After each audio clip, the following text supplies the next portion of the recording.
Good evening, Poker Nuts. Welcome to Poker Night Live this Saturday night. Hopefully you've stayed in. You've made an excellent choice because we've got 4 hours of no limit online poker action with real players playing for real cash. A whole variety of games. We'll see small stakes, big stakes, fortunes won and lost, lives changed. And that's just in the studio, probably. I'm Nick Wealthall and this is James Browning. How are you, James? I'm great, thanks, Nick. Excited to be here? Oh, Saturday night. It's going to be a belter. On telly. On telly. Oh. We'll get a shed load of emails, I know, because it's Saturday. So. Yeah, at least 3. No, I'm sure there'll be plenty of people watching there tonight. Can you not bring us down right from the get-go? It's a big night, James. It is a big night. Actually, I know quite a few people who are going to be watching tonight. Oh, yeah? Yes. Good. Excellent. We would love to hear from you. We'd love to hear from you, especially if you're playing poker tonight. If you've got a home game going and we're your background chatter, then why not get in touch and tell us all about it? That would be great. And as ever, we'll answer any question you have on this game, doesn't matter how complex or how basic. If you're finding poker for the first time, do get in touch, 62211 on your textuals, or if you prefer an email, it's poker@pokernightlive.co.uk, poker@pokernightlive.co.uk, and you can go to our website, pokernightlive.co.uk, find out more about the show, and when we're off air, and only when we're off air, you can visit our forums, where you can discuss poker concepts with your fellow viewers to your heart's content. Now, as ever, we've got a whole variety of games for you tonight, including, I'm excited to say, a multi-table tournament, the final table of which will be the highlight of our show. I hope you're watching last night. I was lucky enough to be here for a cracking final table, and if it's half the game that was, we'll have a lot of fun. It was a good one? It was brilliant, yeah. We had a big comeback, twists and turns, and it was great. That's what really we like. Great. And lots to learn. If you're looking to improve your game, you have come to the right place. Let's see what games we've got tonight. Okay, and we start off there with a multi-table tournament. Bright green, that tells us what it means. So we will be following that, as we said. Yeah, 300 runners in the multi-table tournament. And now we've got a money game here. It's a baby one. It's 25 cent, 50 cent. There's only 5 runners at the moment, but I'm sure that'll fill up. And let's hope that some of the players find the other tables. Again, people have lost their way a little bit because they have changed the format. So have a look around. There's a little file there which says TV on it, and that's where you'll find all the tables. The news is actually they're going to change back, I think, shortly. They realise they've gone and confused people. Wow, it's going to confuse us again, isn't it? $2 tournament. Yes, a $2 one, this one. Early stages, but my goodness, what's going on here, Nick? We've lost 2 players already. Carnage. Carnage. Exciting. Look at Trock. Trock's got 4,000. What's he been doing? Winning. A good point. I think he's going to win some more. He's just got aces. Look at this. Are we going to see him win another one? We might be watching him forever. Okay, he done it. He won it. Let's say he won. Yeah, he did win it. He did. And a $10 tournament. Ah, now no one's gone from this one. A little bit calmer. Yeah, cool, cool. Taking it seriously. Will Tomcat. If you're joining us for the first time, this is a night aimed at people who have a little bit of an understanding of the game. That doesn't mean you're not welcome if you are just finding poker. Do stick with us. We will explain things as we go a little bit, and I'm sure you'll pick it up. Every other night on Poker Night Live we have a beginner's night. So last night I was on and it was a beginner's night, and tomorrow night will be a beginner's night at 10 o'clock. But if you do have a beginner's question, if you have a basic question, just as valid tonight, do get them coming in. As I said, we'll skip into the multi-table tournament throughout the night, and then we'll show the final table. Over 300 runners. Oh, I think that's the biggest one that I've had anyway. I don't know about you. Yeah, it's smashing. I think once before, but that's good. Nice turnout there, so there'll be some good prize money. Yes. And it'll make that final even more exciting, because actually the decisions they make are now worth quite a bit more money.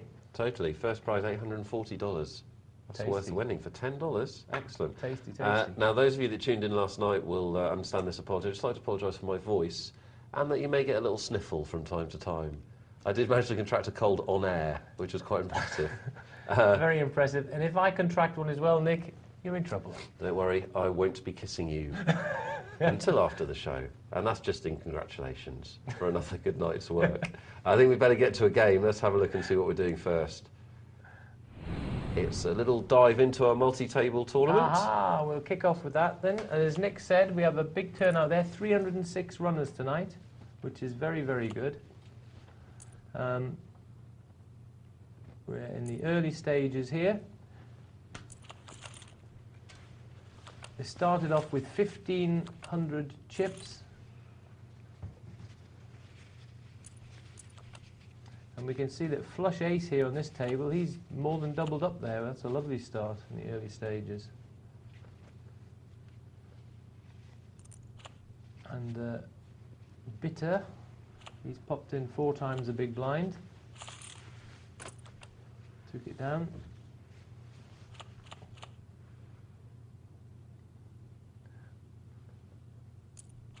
Marini, in this stage of the tournament, I think that's fine. I'm quite happy just, if you want to play a hand in late position there, just limp in. If you connect with it, fine. If you don't, you can just get away from it. You can afford to have a look at a few of those early on. Anubis has hit the top pair, though, with his king-8. He's popped his bet in there, and he's done a pot-size bet, 90 into 90. He's declared that he's got a hand, basically, and he wins the money. Or wins the chips, rather.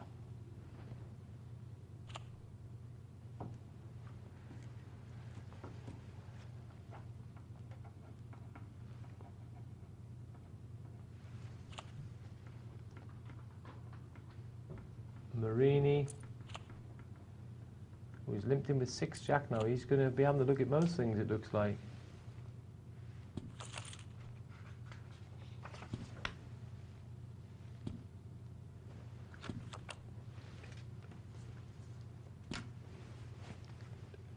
Hit the jack, the baby bet, and he's took it down. And that's quite nice. He's actually just going to pot there with very little risk. Now that's what I quite like. In these early stages, I think it's fine just to limp in, have a little look, and to try and win some chips with small risk. You can always get away from the pot. If someone bets, fine.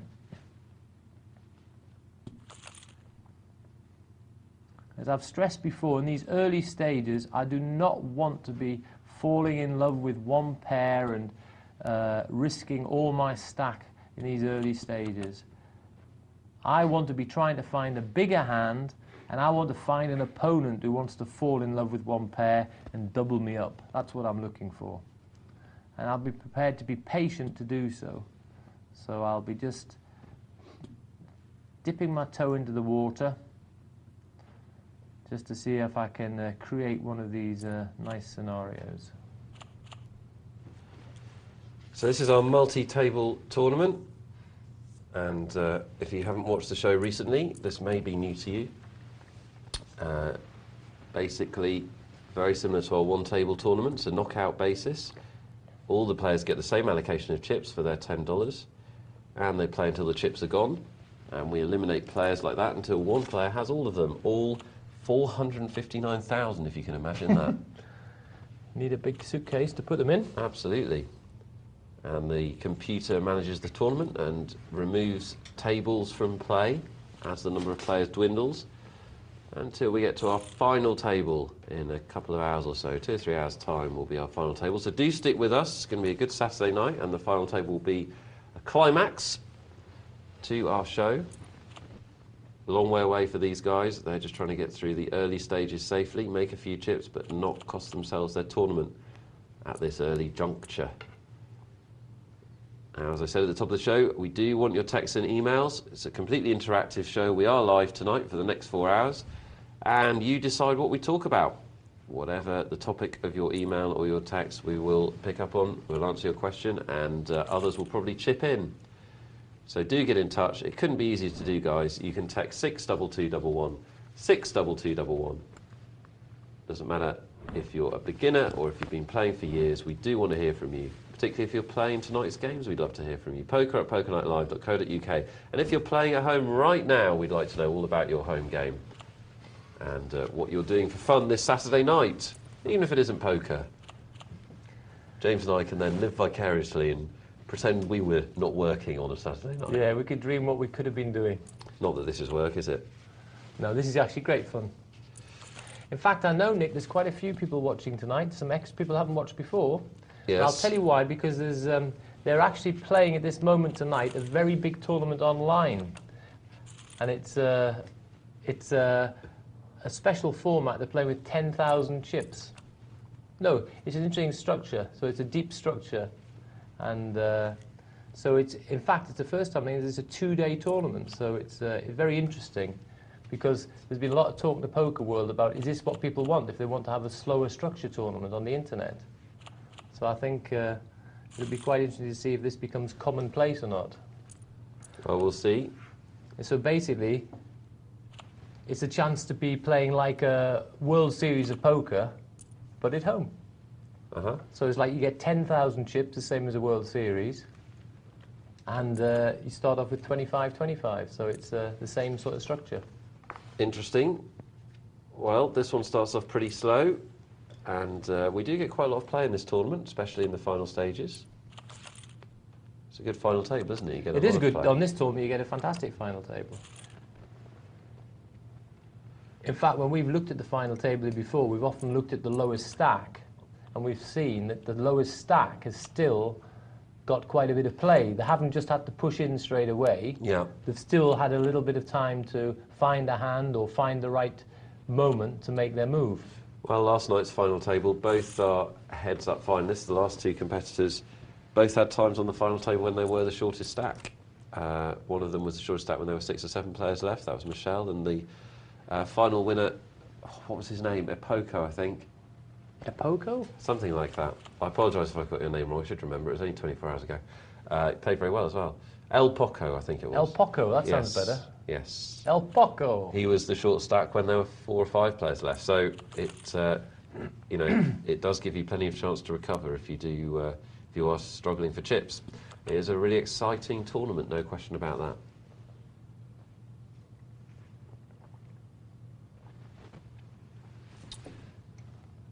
And Duta's going to have a bluff at this, and then he's going to catch his card, which is always the best time to bluff, isn't it? Just before you're about to hit your hand. Be nice too.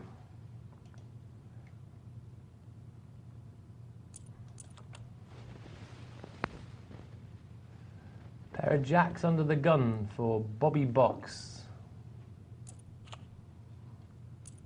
I don't mind that either. I can play jacks like that in these early stages, especially him. He's got enough chips here that he can actually re-attack if someone does something, or now just play it as a drawing hand. And that's fine. He can get away from that. Plenty of reasons to get away from it. He doesn't have a spade in his hand. There's a king on board. Yeah. Latinator's made the flush and bets it. But again, in these early stages of these tournaments, we should be prepared to play quite a lot of hands as drawing hands. It's a safer way of playing in these early stages. So, as I said, we're looking to hit really big hands in these early stages.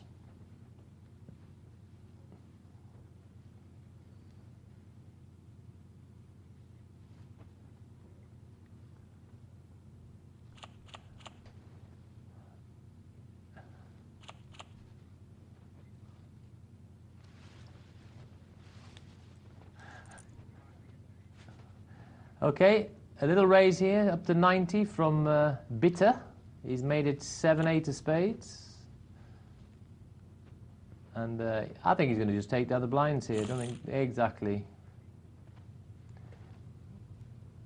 And that situation, that plays fine as well, because in late position there, it's a sort of play you can make where he either takes down the blinds, or he's got the sort of hand where he doesn't have to become involved with later on. And if he connects it, he could actually connect it in a big way and win a big pot in the early stages, because you could get a mystery hand. Yeah. And these mystery hands is basically, that's a good thing to be looking for. Mystery hands, which, as I said, you can get some player who will just fall in love with one pair and pay you off.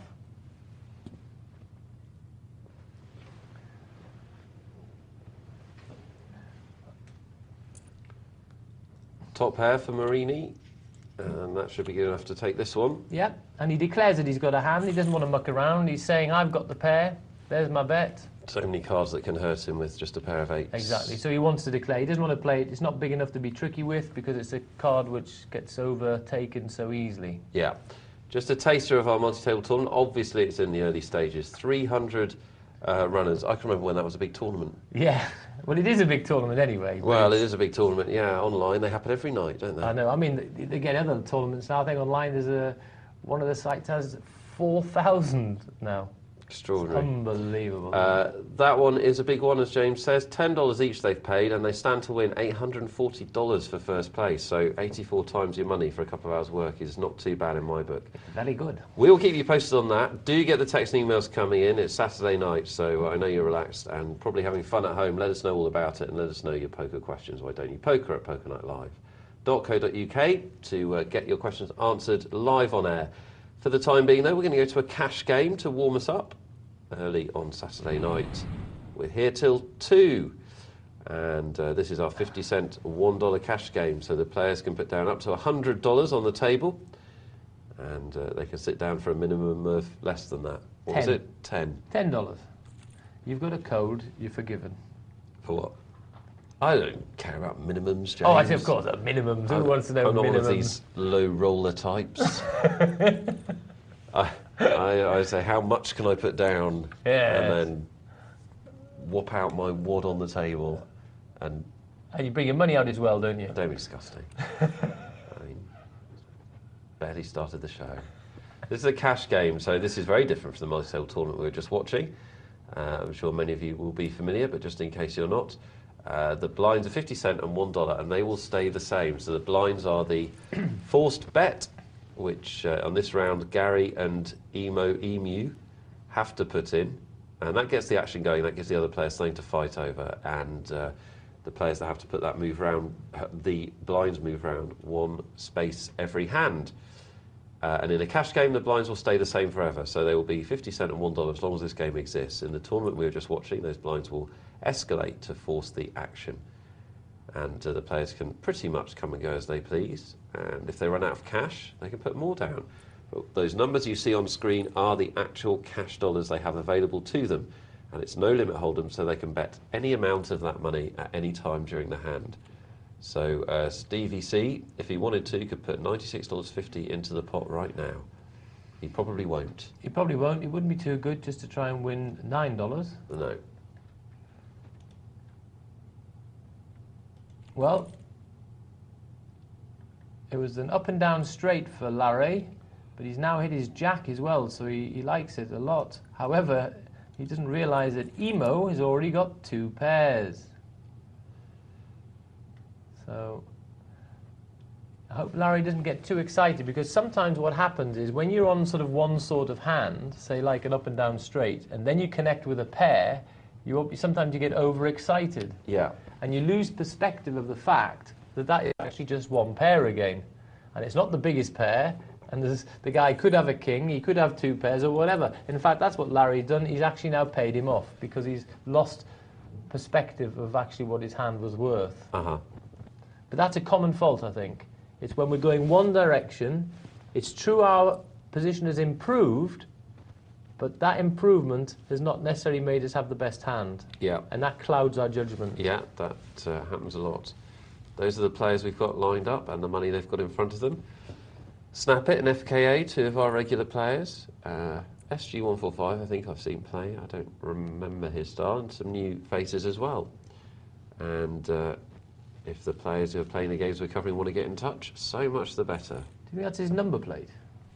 Could be, couldn't it? Could be.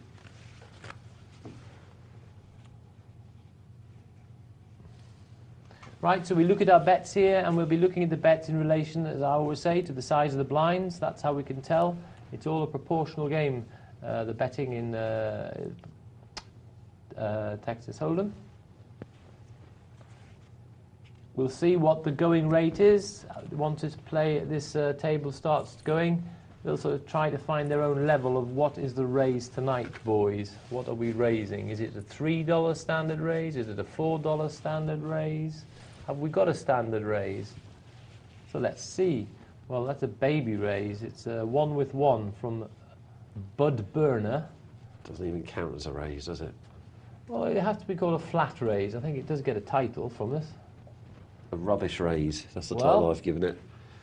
And you have to eat your words in a way, because he's actually managed to get people to pass for his rubbish raise. I do not have to eat my words. You don't I have to. stand by them. Okay, it's a rubbish raise. It's a rubbish raise. But he did actually manage to win the pot with his rubbish raise. No, he won the pot with his subsequent bet, so...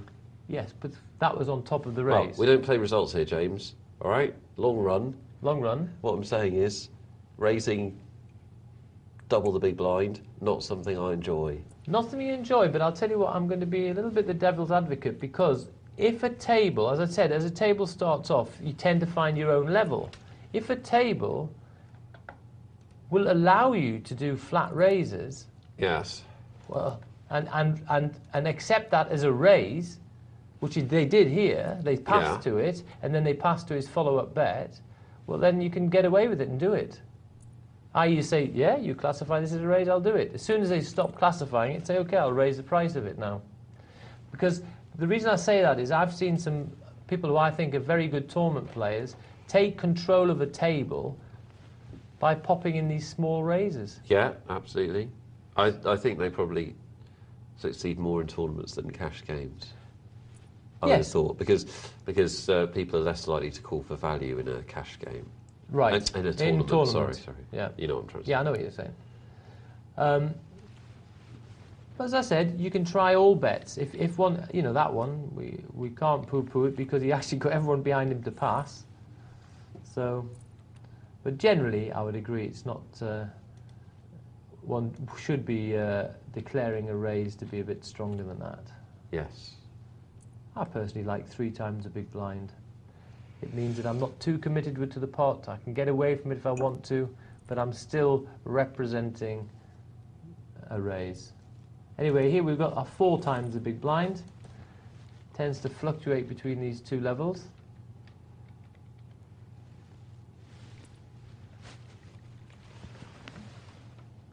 RA betting the flush draw.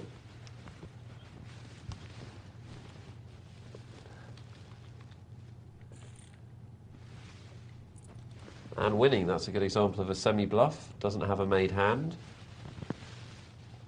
But betting on the come, as they say.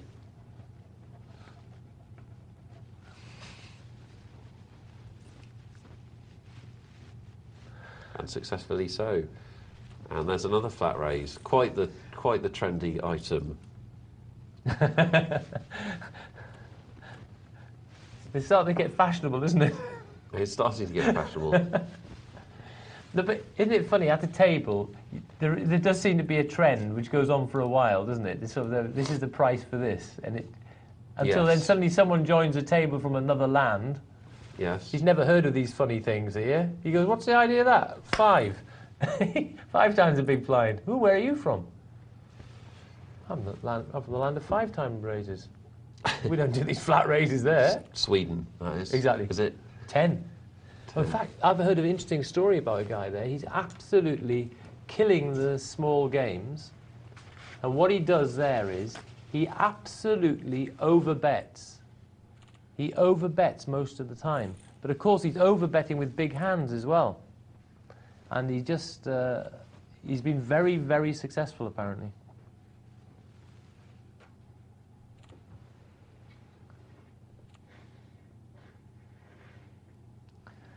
Right, Bud Burner.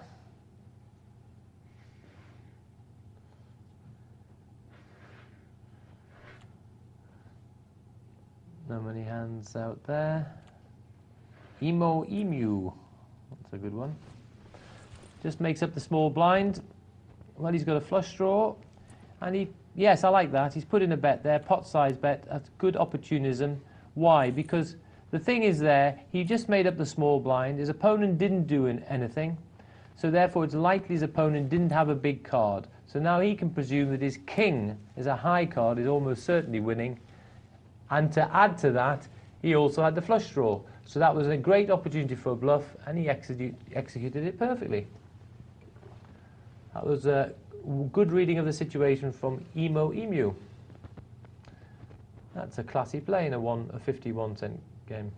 $51 game, not 51 cents, sorry. 50-cent $1 game. He's slightly better than 50 cent. Oh, he's 51 cent. He's been shot 8 times.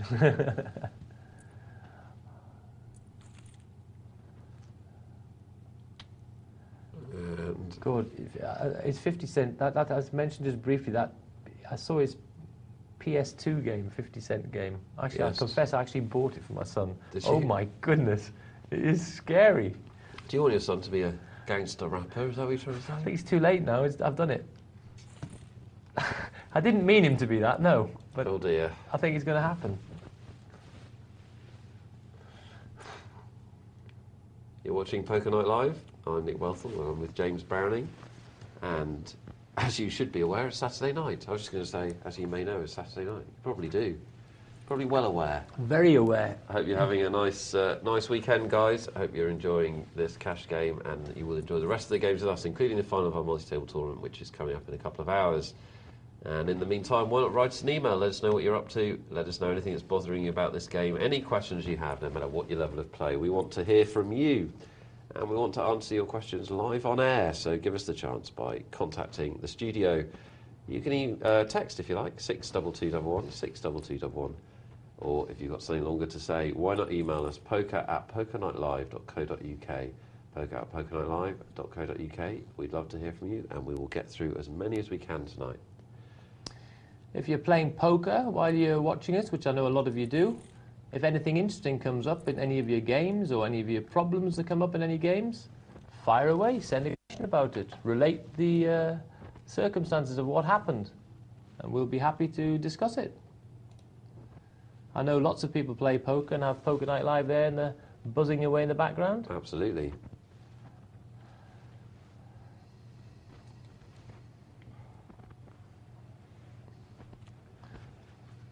I want to give a little shout to a friend of mine, Kia, who was dashing back from the airport to make sure he got back to his computer in time to play tonight. So I think he made it. He said the traffic was horrific. Anyway, I hope your journey back was worth the stress. And you go on to great success. Probably see a raise here, I'd have thought, from Stevie. Ah, the 4-time raise we've got.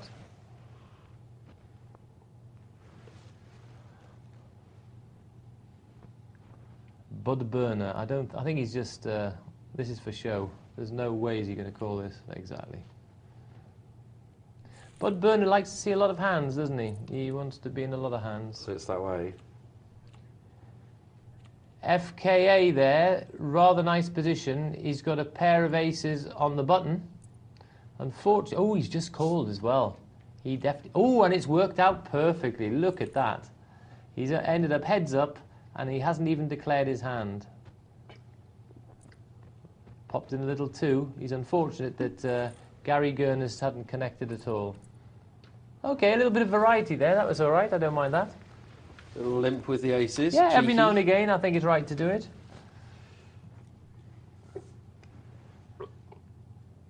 Right, see what's happening in this one.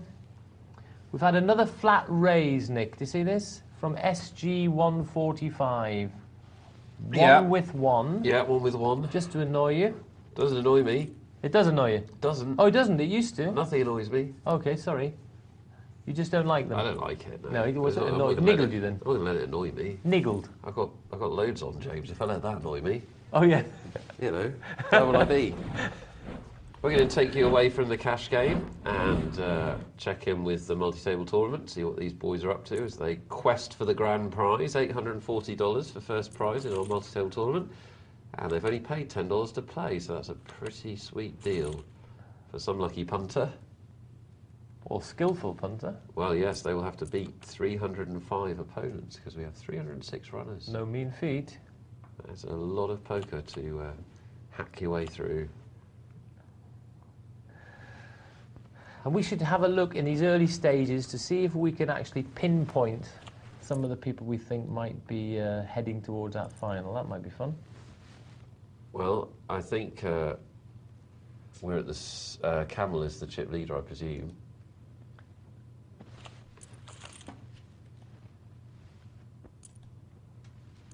So we'll see how he does. as Nut Shooter is going to outrun the Ace King with the Ace Queen. Made the Nut flush. Shooter there, he's got up to 7,200 now. We'll have a little look at some of these. Nut Shooter and Camel, so we'll bear those in mind to see how they continue from their good start. And if you are playing a multi-table tournament, you may want to fire in a question to us. James has earned a living at multi-table tournaments for years now, haven't you? Sorry? You have earned a living playing multi-table partly. tournaments. I mean, it's a significant part of your. It's been a winning. I've been a winning player at tournaments every year since I've started. But money games as well. I mean, I've always had a healthy mix of money games, live games, and now I'm playing a lot of money games on the internet. And still play live as well, obviously. What I'm saying is, you know a lot about multi-table tournaments. I'll do my best. Yes. So even if you're about to play your first multi-table tournament, or if you've been playing for ages, then do fire in your questions. We would love to hear from you. As we see, and if you've got any herbal remedies for Nick, if you could send those in, please. Oh, please. Because he's been a trooper. He's battling on. I don't need your sympathy. You're getting it. He's not well, the lad, unless you're a beautiful woman with a hot bowl of chicken soup. And then I will take... Look at this. Great situation for Treader. He didn't need the flush, but it came anyway. Wow. What a great flop, and to have somebody bet and somebody else go almost all in front of him. Magical. Extraordinary. Treader. Well done, Treader. Well, we've got a few plays at that table with chips, haven't we? Nut Shooter, Treader and Camel. A lot of chips on one table there. Oh, sorry, I was just staring at you because I just thought of the worst joke in the world. Oh, go on then. To sidestep it. It's to do with getting the hump. Let's move on. I'm not... I didn't even have to do the joke. There we are. Was that it? That was it. Yeah, that was very original. We've warmed you up with a multi-table tournament and a cash game, so what's left to complete the set? Strip poker! Yay! No, you're looking not. Better already. You need to go up a few channels. We're actually going to go to a one-table sit and go. Here it is. And what price is this? $10 times 2. It's for $20, James. That's a cryptic way of telling me. I like that. That's the way I tell somebody when I get it wrong. Here's a $20 sit and go, and we're near the start.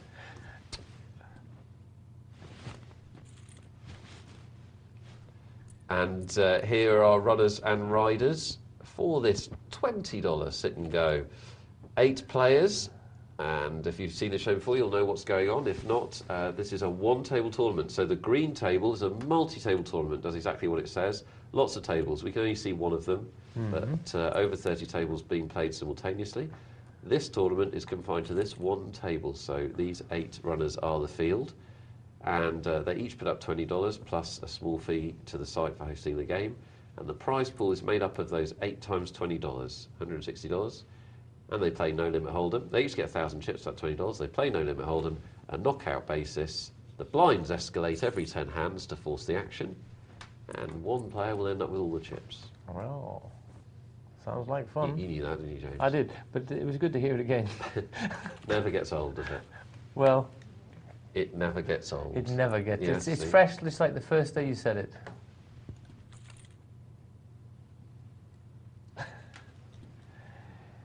Well, well, well, here we go. And they started with 1,000 chips. And we see there is the 10-20 are the blinds. We've got Stan with a pair of 2s. He was obviously hoping for a flush, but in fact, his pair of 2s was enough.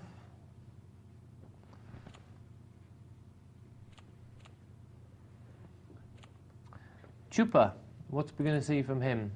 Okay, we've just had a flat raise, and seems to be the theme of the night. It does. Again, early stages of a sit and go, I don't mind that either, because I think you want to just not get involved, not tied into being involved in a pot in the early stages. So funny enough, I'm quite happy for it. In an early stages, I will actually slow play a lot of hands, I could be guilty of doing a flat raise myself. Just to knock out the small blind, because he gets suspicious of it. He thinks, oh, you've probably got a big hand, that's why you're doing it now. Right. I'm not against it, because in these early stages, I do not want to get tied into a pot where I haven't got that much. I have to manipulate my opponent out of it. I don't want those risks early on. Okay. Making Jam, one of our regular viewers and contributors to the show. How are you this evening? Mr. Jam, if I can call you that, has got a flush. He's not going to get paid, I'm afraid, because his opponent had nothing.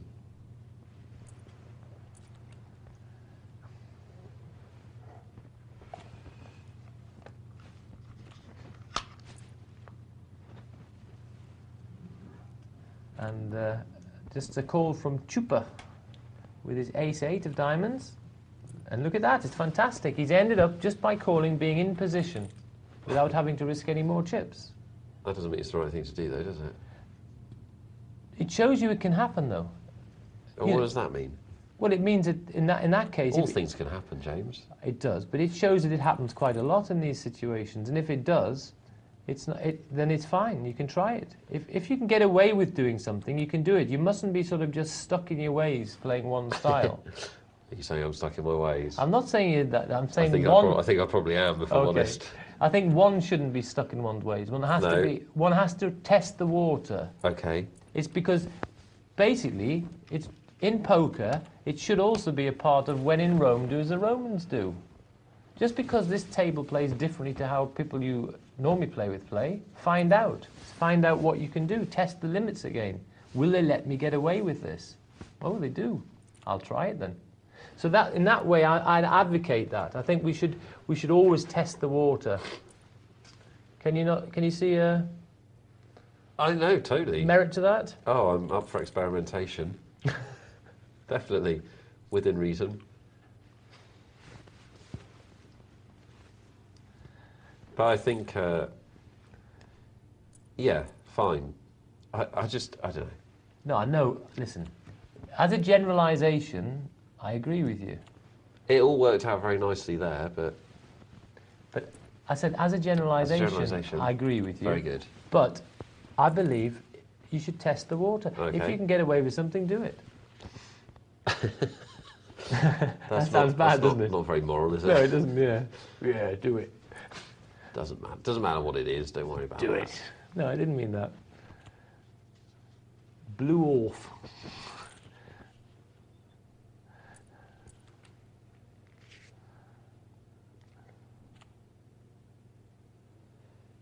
Okay, the early stages of this one table, blinds at 20 and 40. Those blinds will go up every 10 hands, so it won't stay this way for long. And Blue Wolf won't be with us for much longer if he keeps playing hands like ace-4 in early position when he's short on chips. But he may well get away with it this time.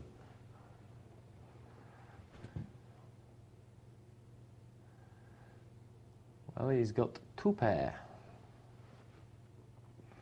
5s and 4s. And he's popped in 80 into a pot of 100. Nice sized bet.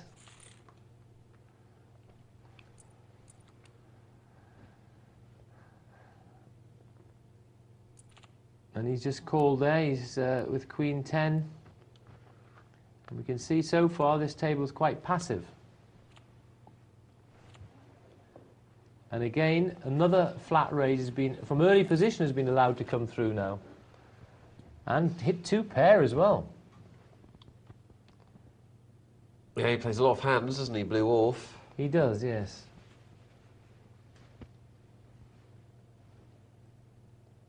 He's made it 80 into a pot of 100 again. And Stan's thinking, are you just doing this with anything, pal? I'm getting tired of this. But I think reluctantly he'll pass.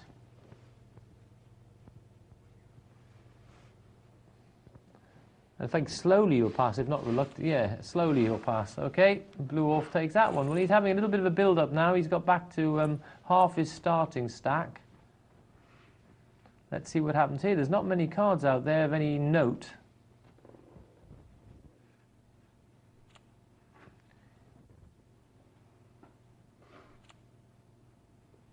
FKA just calls. The blinds, of course, now are 20-40.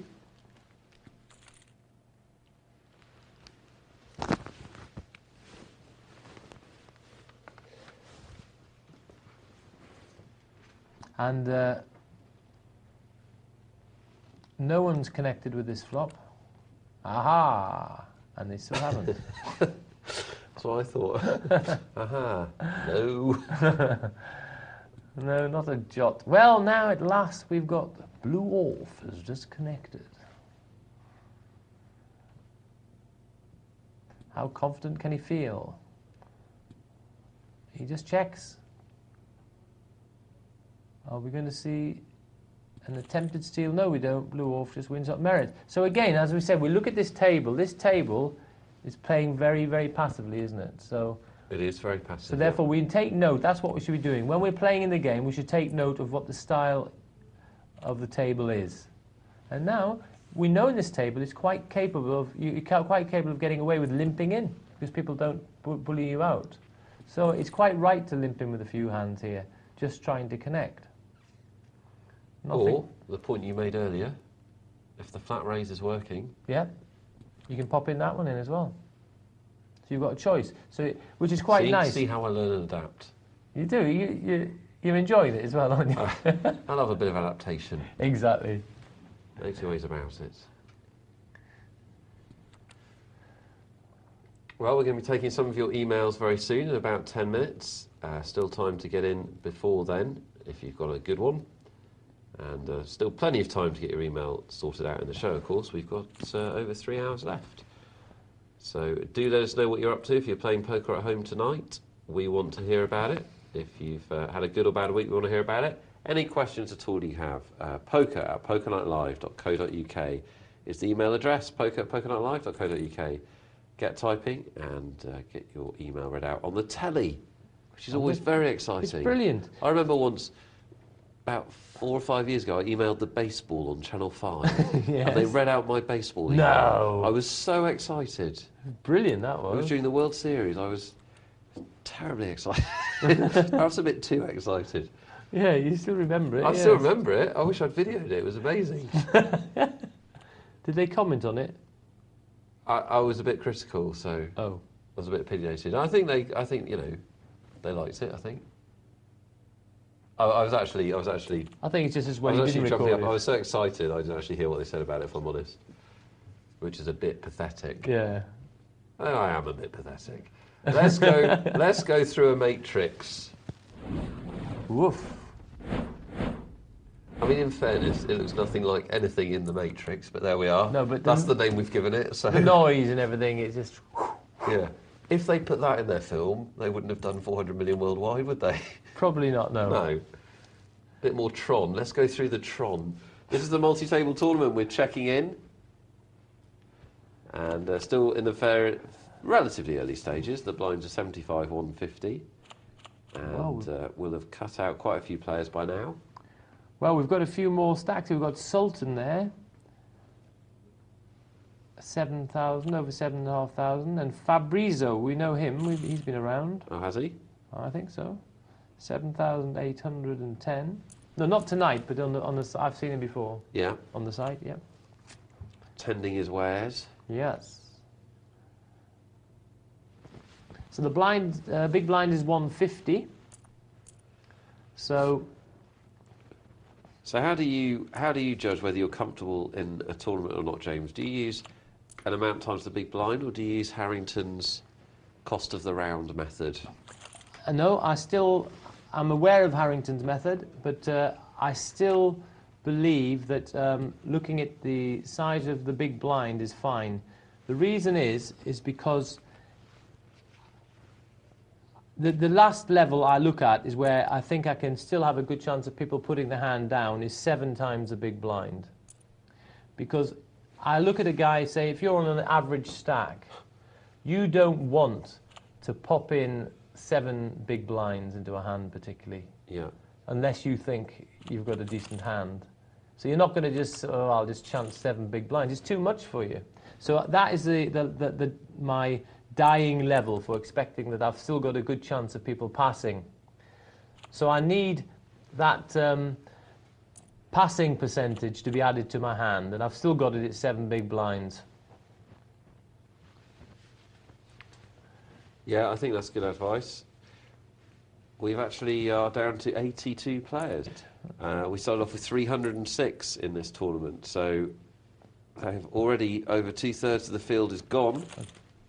And if you survive that initial carnage with a reasonable level of chips, you'll already be thinking about making some money tonight if you're in this tournament.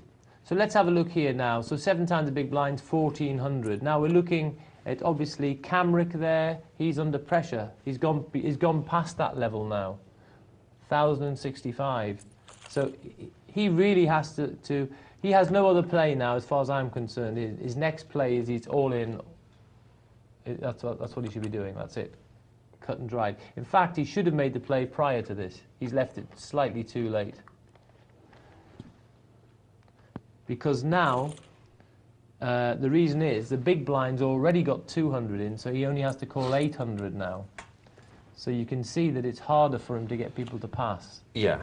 If he had 1,400, big blind would have to put 1,200 in. That's enough to bother a lot of these players. They wouldn't want to put 1,200 in.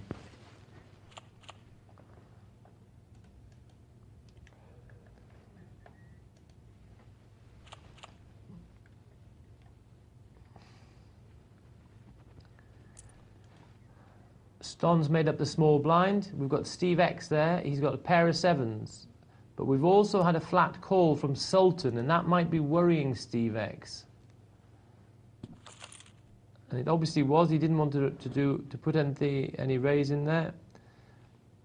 This is not too bad a flop for him, actually. But again, I think he's worried by Sultan. And this shows the power of position. Because Sultan's got position on both those players, although he's got the worst hand, he's won the pot. Yeah. And there's a marvellous, marvellous example of position. The guy on the big blind had the better hand, but he was too perturbed by the person who'd flat called. He thought it was a flat call with strength. Yeah. He checked, so he doesn't know where he is, and the Sultan bet, and he had to pass. Now, what Steve X could have done was, he could have actually put in a bet himself. Pair of jacks and an 8. He could have put in, say, just over half the pot, and it was a reasonable flop for him because a paired board there is a reasonable flop for him. He could have asked the question himself, but he didn't, and then it's very hard for him to pass it. I can't blame him passing it because he just doesn't know where he is, and he doesn't know what the next bet is. That's the problem. Sure. If he calls that one bet from Sultan, what happens when Sultan bets again? So it comes down to that age-old problem. You have to know where you are in poker. So you've got to ask a question to find out where you are, otherwise you're just playing blind. It's no good. Playing blind, very difficult to do. I suppose it could be done. It could be done, yeah. Specially adapted cards. Yes. Sense of smell. That's it. Doyle Brunson says that if you gave him the button all night, he would play blind. Well, exactly. And Doyle Brunson could have been on basically the Sultan there. That with could have no been cards. Doyle Brunson. No cards a Sultan So you're could have saying had. that was definitely Doyle Brunson? Not definitely, but it could have been him. Not a single card has he Doyle got. Brunson playing on Poker Night Live. Yes. Official, James says. Pretty exciting. Thank you for your text and emails so far, guys. I do need more, if I'm honest. I don't want to bully you, but come on. Oh, please do, because he hates it if you don't. I don't like it, do I? It's The pitiful. breaks are hell if you don't send emails in, honestly. The bottom line is I'm a pathetic little man and I like lots of emails. Do get them coming in, guys. Jerome in the Netherlands has emailed. Whoa, I like in. that. We like an international email, right? Yes. Me and about 15 friends are having a small tournament soon, and I was wondering whether you could give some tips on how to organise this, rebuys, blind levels, and so on. We don't want to make it complicated because it's just a gathering of friends playing for a fiver to have a night of poker. I hope you can tell me and the other viewers something about this. If you can, keep up the good work with your show. Always very educational and fun. Thank you, Jerome. I think the key question to ask yourself is what do you want to achieve with your tournament? The slight problem with having a tournament as a home game is that when people get knocked out, there's nothing for them to do. Obviously, when there's enough of them, they could start another game or they can watch the game, but it is a slight problem with having a tournament. If everybody's fine with that, then okay, have a tournament. But that's why a lot of home games end up being cash games of some kind or other, so that nobody's ever not involved. So with that in mind, I would have a tournament where you have quite a long rebuy period so that everybody gets a good run at it. And that would be my advice. And then move the blinds up relatively quickly after the rebuy period. Because your main object is to have fun. And you don't want people standing around. What do you think, James? I've got another idea. You said it's me and 15 friends. I'll tell you what to do. I would have 2 8-player tournaments. I'd run 2 sit-and-goes yourself. At the end of those 2 sit-and-goes, do it a similar structure to what you see on Poker Night Live. At the end of those tournaments, mix up and have 2 more. And carry on until you're tired. Cool. What do you think? Yeah, no, that's good. That is good. I think it's a little bit trial and error, isn't it? Yeah, that would work, though, because sit-and-goes virtually last the same length of time, so there's not too much disparity of people not playing. True. And also, once it's over, say, oh, I got knocked out early, I'll wait for the next one. I think that would work well. You could also possibly do a few and have a little league table for the night. Yeah. And a small trophy. And maybe you could invite us construct along. your own podium. No, I'm not going. Oh, you're not going? No. I'm busy. Oh. We've got an email, very interesting email, which I'll read out now and give you some initial thoughts, but I'm sure James will want to think about it over the breaks. It's a tournament situation, it's a good one. Nick Cameron has emailed in. Hello, Nick. I watch the show regularly and think the advice is great. Had a very interesting situation yesterday. I had aces in first position, so I made the standard 3 times the big blind raise. At that time, I was 6th out of 12 in chips. 3 people went all in after my initial raise. So, there we go. Excuse me. That's all part of it. See, we are live. I laid them down. I'm barely live. I laid them down, preserving my tournament position in the hope that a couple of players would get knocked out. So he's got the aces, he's made the raise, 3 people have gone all in behind him, and he's thrown his aces away. Imagine that. As the case is that I would have won the hand with my aces, do you think I made the right play? I ended up 4th in the tournament and made the final table automatically because of the lay down. Did I make the right decision or not? Well, it's a very interesting situation, isn't it, James? We've only got a few seconds. I'd rather wait for this one until after the break, I think, rather than just bash away now. Okay. Don't ever do that. No. That is potentially fatal. I'm going to have a massive snuffle during the break. Oh, and right. something hot and toasty. I suggest you do the same. Play a little bit of poker. Keep the emails coming in. And we'll be back with you in just a few minutes. Take care.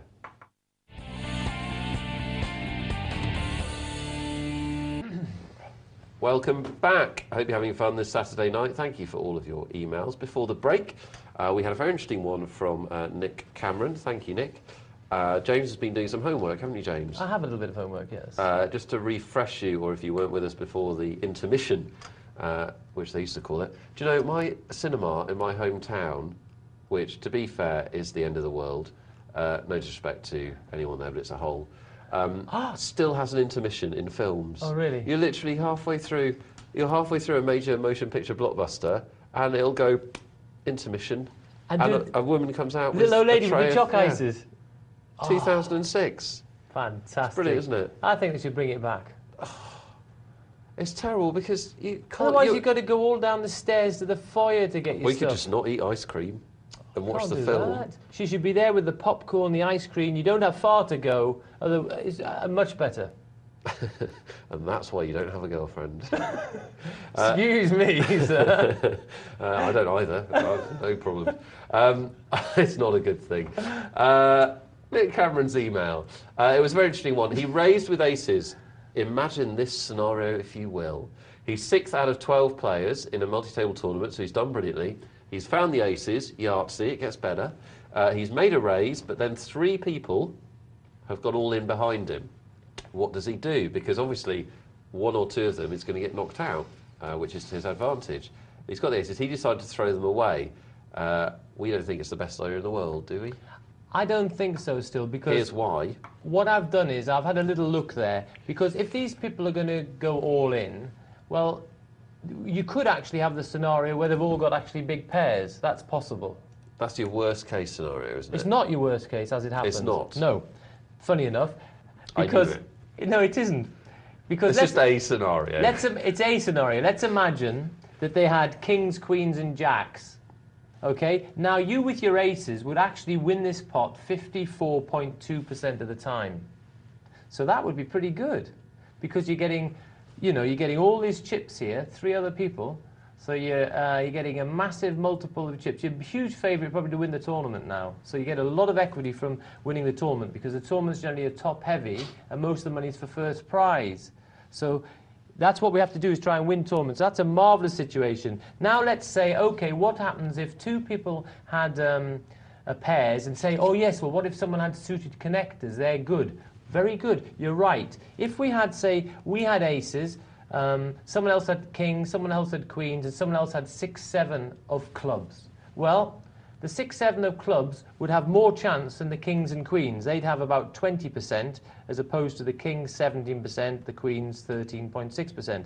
The aces would still have 48.5% chance of winning. To me, I couldn't turn this down. I'm going to have such a big stack of chips virtually half the time. So half the time, I'm a huge favourite to win the tournament. If I look at the equity of that, it's too much for me to put it down. Yeah, I agree. I haven't done the homework that you've done, but it's... But you've listened to it. I've listened to it, and also, as we were talking during the break, it needs to be a really extreme situation to throw aces away, because the bottom line is you've got the best hand. Yes. So you are a favourite against other hands. That's right. So you can construct scenarios. There are scenarios like, say, for example, you've got very few chips left. This is off the top of my head, but say you've got very few chips left and you're on the bubble or something like that, and a couple of people are all in front of you, then maybe you should put them down, because by doubling through, you're not going to improve your situation that much, but by somebody knocking somebody out, you are. So maybe then there's a case for it. But in general, it may be even not then. In a regular tournament, it's just, in this situation, it would be just really, it'd be right to commit. That's right, and particularly in the one Nick gave us, that's his chance to win the tournament, because he's going to give himself such a big stack. The exception is very clear. The exception is, if it's a satellite tournament and we're playing for, say, 12 seats, and you don't need to be involved, fine, put them down. Because you say, right, I'm better off that they knock at least 2 other people are going to get knocked out here. Wonderful. Yeah. That suits me, because now it's more likely I win my seat in the satellite. That would be the exception, but not in a regular tournament where the money is so top heavy and goes to first place. Good stuff. Thanks for the email, Nick. Very interesting one. Do keep the emails coming in. If you've got an email about multi-table tournaments situation, if you're just planning on playing in your first one, or you've just won your first one, whatever it is, or whatever question you've got, we'd like to hear it. 62211. Could be about anything connected with poker. 62211. Or the email is poker@pokernightlive.co.uk. Poker@pokernightlive.co.uk. And also, I was wondering if anyone's going to play poker on Valentine's Day. Anyone with a partner, obviously, if you haven't got a partner, fire at will. Is anyone with a partner going to play poker on Valentine's Day? I want to know, because that would entertain me a lot. Is that wrong? No, it's not. No, just because you'd like to know that someone else will be playing as well as you. That's right. There must be poker widows, mustn't there? And probably poker widowers. There's lots of poker widows. Yeah, exactly. We'd like to hear from the poker widows and those making the widows, if you see what I'm saying. Do get the emails coming in, poker@pokernightlive.co.uk. We're going to get back to our one table that we were enjoying before the break. Let's see how they're getting on. Sit and go special. Here we go with the sit and go, and we're up to levels of 40-80. And I'd like to point out something here, Nick. We haven't lost a single player. And we're on to level 40-80. There's our jolly old leaderboard. Stan the man is leading the crop there with 1,390.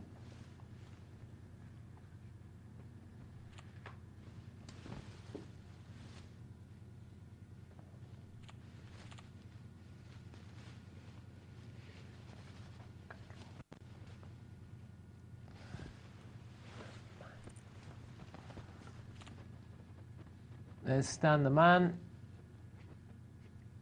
And we can see Blue Orf is still the lowest stack.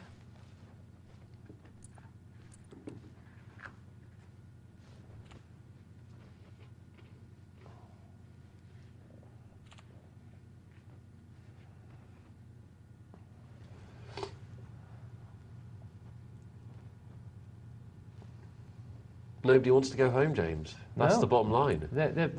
We said it was a very passive table, didn't we, right at the start? Yes, and it stayed that way. It stayed that way. The And problem, they've deliberately, they're still doing flat raises. They're going to do flat raises. They've texted in, they said they're going to do flat raises all night long just to niggle you. And they know you've got a code, they think it'll really get to you. It's not nice. It's not I don't nice. think our viewers are like that, to be honest, James. And I think you've misrepresented them in a quite unpleasant way. And I wouldn't misrepresent them, Nick, because I was just teasing you. Trying to cheer you up, because to get this heavy head of yours lighter. I'm happy. No, I know, actually, I think Poker Night I've done you good. I think you're now looking better than when you first came to the studio. What are you trying to say? No, because you didn't look very well. I felt sorry for you. I'm fine. I'm fine, I just can't talk properly. Which is a disadvantage in my I'm a job. bit suspicious how you and Casper seem to have been hit by the same disease. Well, we need to stop French kissing, don't we? That's what I was thinking. Will Tomcat makes the biggest raise with the ace-king, and we'll take this down. And the blind's still at 1480, and the problem with playing this passively, of course, is that at some point... That's not funny, there's no joke No, there. go on. Well, because you're stressing the down. passive play bit, I quite liked. Yeah, carry on. Yes, the point... Well, no, I feel naked and vulnerable now. Oh. The point about this passive play is that if you adopt this approach to a sit and go, at some point it's taken out of your hands because the blinds go up. Exactly. They go up so quickly. And if the players continue to play like this, we'll have 6 or 7 players left. The blinds will get to a decent level and it will be carnage, which is entertaining. Yes. But it does reduce the skill level. You want to try and make some chips at some point so that you are not one of those that's vulnerable to the blind raises. The only thing is, I think it's just basically, I think passive play when the blinds are small is okay. And then I think purely you just adapt. If you haven't managed to succeed with that strategy, well then you have to look at your next strategy. And as the blinds go up, then of course you play a different style of poker. That was the wrong pot to bluff at for Chupper. It was. Walked into 3 nines.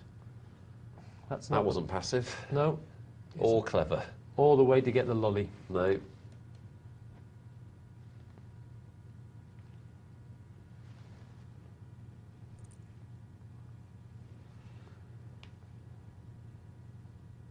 Anyway, now we're getting a different sort of poker now. We can see already the blinds have gone up and now we're getting 3 times the big blind raises put in. Oops, and he's had a continuation bet which looks like it's going to be disastrous because he's walked into the 10, but does Sheffy, is he frightened of the jack? He's got a backdoor straight and a backdoor flush as well if he needs any encouragement. Would you call that? It's just the amount of chips I've got left there. It's hard to know if I would, actually. I think, what was his name? Apui? Yeah. Was quite unlucky he got called, though. I'm not saying it was a good bet, I'm just saying he was unlucky that Sheffy decided to call with the ace-10. Seriously, why I was saying backdoor straight and backdoor flush, because those would be a couple of the little things I'd be looking at. Right. To see if I could find justification for calling. And if there was still an escape route if I was wrong and he had the jack. Yeah. Now, funny enough, when you have a backdoor straight and a backdoor flush, this is actually becomes reasonably significant because these two things totaled together is about getting on for 8% chance of making one of the hands, which is amazing, isn't it? Yeah, yeah. Well, that's good. Yeah, it's good, but if And he then has got, if he's got the jack, then yeah, go on. You've got a chance to hit your 10. This still isn't going to impress me, is it? Well, you have 2 outs for your 10. Don't frown at me. I'm saying you got 2 outs for your 10s. Yeah. Yeah. So there's 8%. Yeah. And you got backdoor flush, backdoor straight, which is about another 8%. Yeah. And then maybe hitting your ace will be good. You don't know he's got ace, jack. Maybe, yeah. And if that is, that's another. Well, then that's another 3 outs. So there's another 12%. Yeah. So altogether, we're up to sort of looking like he's just about getting odds for his money. No, he's not. Why not? Well, we're only up to 32%. Right. Well, he had to call for almost his entire stack. It was about $750 Well, how much was in the middle? call. He was getting Yeah, out. but he hasn't got many chips He's left. getting out even money. He's got 1,000 chips left. No, he was less than 1,000. No, he He had was down to 1,000 about chips 700 left. chips, wasn't he? No, the call was 770. It would have left him about 200. All right, so he has some money left as well. So I'm not convinced. no, it's a difficult call, but the thing is, you've also got to and add to that the percentage that the guy's bluffing. I'm not having it. Okay, well, what percentage is the guy going to be bluffing? He's an initial raiser, and he could well be doing a continuation bet. I think a lot of the time. Yeah. So therefore, I reckon quite a lot of the time he'll be bluffing. If you add that together as a package, I think actually just about, it was a difficult call. He was probably just about right to make it. Okay. I'm not certain I could have done it myself. Okay. Viewers have heard the evidence. They will draw their own conclusions, one way or the other. If you think about that, you have to look at the window of all the possibilities, haven't you? So, and we hadn't included the window that he could be bluffing as well. That's going to be that'll happen quite a bit. But again, it'll be a matter of knowing your individual player. If you know it's someone who never bluffs, well, then that would be a very hard call. Yeah. If you know it's someone who's capable of bluffing, well, then the call becomes easier, because then your 10 has got a good chance of being the best hand. Yeah. Let's put it this way. If they were playing heads up, Uh-huh. that would be an easy call. Yeah. Well, so that now gets us one step nearer. Well, no, to, hang on, because that's circumstantial, Your Honour. Because Yeah, go on. it wasn't heads up. It wasn't. And he made the initial pre-flop raise out of early position Yes. with about 5 players behind him. Yeah. So that would indicate a completely different So you could have ace set king. of You could have possibilities. ace king, couldn't he? He could have aces. He could have, but he could have ace king, ace queen. Yeah. You know, Ace jack. he's 16 to 1 against to have a pair. Yeah. You know, so he's more likely to have big cards and have a pair. And then, would he be doing the raise early on with ace jack? I'm not sure. Maybe he would. Maybe he wouldn't. It's a close decision. I think. As I said, I'm not certain if I would have called myself. But altogether, with the backdoor, that's why I said backdoor flush, backdoor straight. That might have just about swung me round to doing it. Okay. Without those, I'd probably pass it. That's where I am. It's a close decision, swung by the couple of escape routes. Interesting. Well, Sheffy did call, and it's made him the chip leader in our tournament. FKA needs to make a move, and does so as 9-10, and it's going to be successful. The problem is in these situations, when you do pass, when you're winning, this is a blunder. It's not a mistake, it's a blunder. Yes. Right, but that we've got to think about that even more. That's very, very critical, because he is such a big favourite. If the other guy was, But how does that make a difference to your decision? because when we pass. No, I understand. Well, go on. Yeah, go on. Say anyway. Say Yeah. anyway for the benefit of Okay, those. so when we pass, and we have got that winning hand, if we'd called, how many times we would have won from that situation? Of course, you know that, and if it's very high number of times, because there's only 2 cards to come, so it's likely to be a very big favourite. And we're going to lose FKA to 3 queens for Stan. Very nice hand. And Stan the man. He is on that occasion, isn't he? We're down to 4 players. The next player to go up will go home with nothing.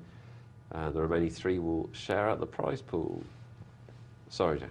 So, when we would have then been a very big favourite, there's only 2 cards to come. So, the pass there is a blunder. It's a huge, huge error, because as Slansky said, if you can see the cards, and you play differently to how you would have done if you could see the cards, he would classify this as a big mistake, obviously. Yeah. Your opponent would have made you make a big mistake, wouldn't he? He'd have done a great continuation bet, because he'd have made you make a blunder. Yeah. So when you were considering there what to do, you say, well, I have got second pair. It's not that bad. If he's got bottom pair, I'm beating that, and he's made a bet. If he's got nothing, well, I'm beating that very comfortably. Could have the same as me. I've got an escape route with the backdoor flush, escape route with the backdoor straight. The more I even tear this to pieces, I think you just have to about say, and my tournament is so much better if I win this pot. Right. So there's great equity to be gained if I'm right, or if I win it, or if I get lucky and win it. Almost all your equity to be lost if you're wrong. True. But if you pass it, you're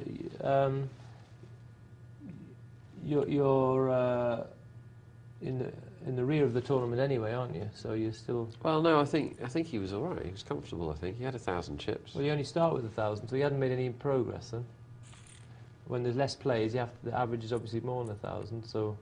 Yeah, but he was competitive, wasn't he? An interesting situation. You're not going to get me round on this one, young Browning. Okay. I don't think there's a call there, personally. Right. Well, there's an interesting situation. Very interesting, and we'd love your opinions on it. poker@pokernightlive.co.uk if you've got any thoughts on that hand, or anything else you want to ask, of course. But we'd be interested to know what you think the correct action was there. A marginal call. And by marginal, I mean bad. Oh, that's flavouring it a bit, isn't it? Stan's going to knock out Will Tomcat, and we're down to our final three.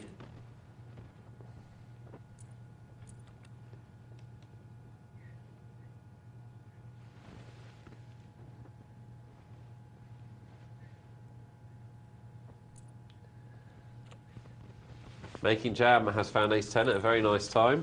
And look at that, that's tremendously unlucky. Could still get out of it, though. A king would get him out of it, a 10 would get him out of it. It doesn't happen. And unlucky Making Jam. Oh, no, he won. Oh, you hit the straight. Yahtzee. I didn't even see the straight. Thanks to the hanky in front of my face. Actually, a great hit. Well done, Making Jam. Quite right, too. He had the best hand when the money went in. So no luck involved there whatsoever. It just took a little bit of time for justice to be done, that's all. Justice to be done. A bit like the British justice system. Takes a while. Takes a while. And there's Making Jam's hand, straight to the ace. Broadway. Look at that, his name next to it. So much as easier well. to spot when it's that big.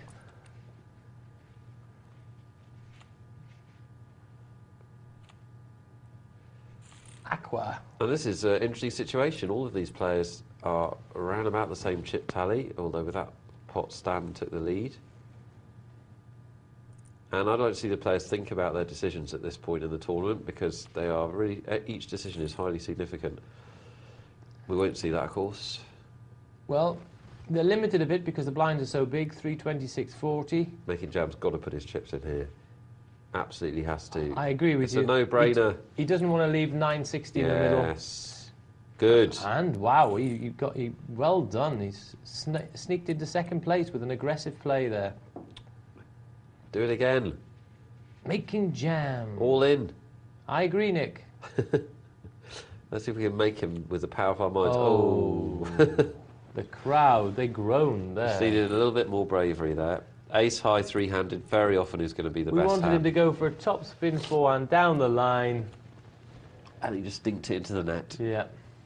Thing is, ace high is very often going to be the best hand there. And you may, by going all in, you may even get some weak aces to pass. Look what he's done now. This is just horrible. He's now found himself in a situation where he's had 640 gobbled up because he had a bad hand. And he had a good hand before and he didn't take advantage of it.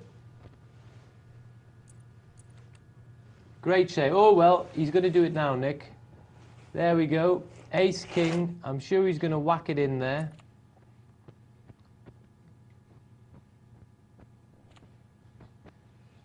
And he does, and he takes down the pot.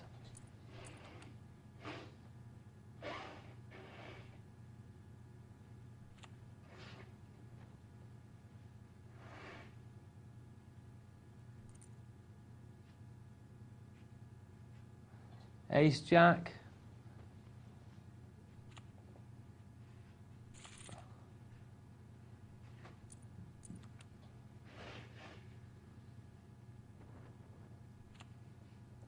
Right, Making Jam. I think you've got to go again. You can't. No, another mistake, Nick. Look at this. He's got 1360 left, and he had 10-7. It was good enough. He should have just whacked it in again. Well, we like Making Jam. He gives us some entertaining emails. Hopefully he'll give us one after this tournament. If you're listening, Mr. Making. But we think he just needs to be a little bit more aggressive, doesn't he, in the final stages? Yeah, well, he's done the next best thing is find a good hand. Ooh, and Stan the man smelt it. Well, I actually approve of that play by Stan the man. Because he's got enough chips. Because he had, yeah, he's got enough chips and he had a horrible hand. And it's a fine line. Sometimes you can just double players up.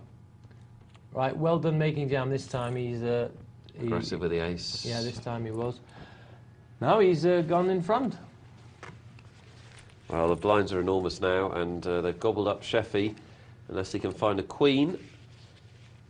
Yeah, Sheffy had the best hand before the flop, but it wasn't to be. A 7 magically appeared, first card out for Stan. And we're heads up. Whooped in his chair. There. Stan, what you going to do, man? Well, yeah, it's all going in. And Close here it is. contest. Oh, a king for making jam. And he's got a flush draw as well, just to add to it, but he doesn't need it, and it's a big pot there for making jam. Yeah. Fun. He's almost home. Right, Stan. This is probably going to be it. I don't think Stan can pass and leave himself with 800. No, I agree with you. He's done the right thing. And now he needs a queen or a 4, or making jam's going to take it. Oh, there's the king. And making jam's won. And he's won it. Hooray! Well done, making jam. Unlucky jam. Stan. Well, we thought he missed a couple of opportunities, but even so, he's managed to come through. He did actually make a good play with an ace-3, which was critical when he pushed his chips in. And there we go, making jam. And we can see at the beginning there that he was very steady. In fact, we had a very... Well, it was a very passive beginning, wasn't it? Passive beginning, and there's making jam, steady, steady, steady, and he had his dramatic rise right at the end there.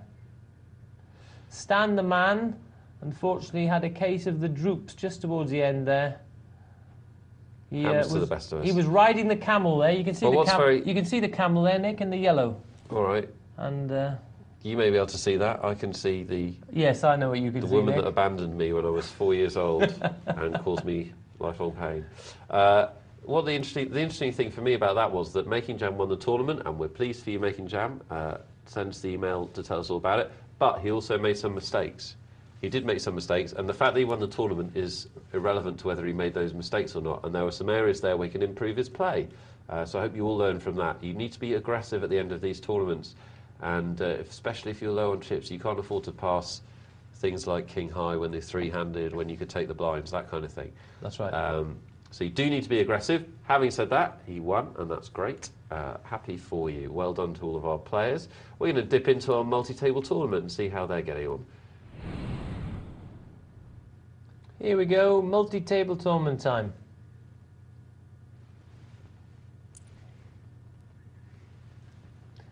Right, that's our chip lead of the tournament there, Omega 80. He's got 51,000.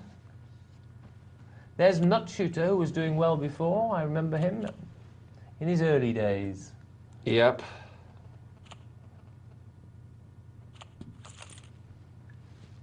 Nice flop for T-Bone. Very pleasant. Flops the 2 pair. Sadly for him, he's not going to get any money out of MGS. But every pot is valuable at this stage. The blind's at 4 and 800. None of these players is at crisis point, although the players around 11 and 12,000 will be... the next couple of hands they play will decide their fate. If they win a pot, they can secure their future in the tournament. If they lose a pot, they're going to be in crisis. This is an amazing table here because everyone's pretty comfortable, really. Yeah. Quite a lot of play here left.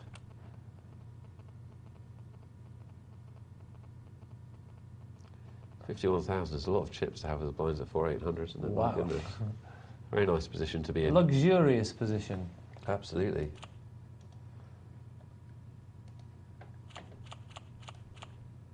Clock, clock, clock, clock. Pass, pass, pass. Oh, very cheeky against the chip leader.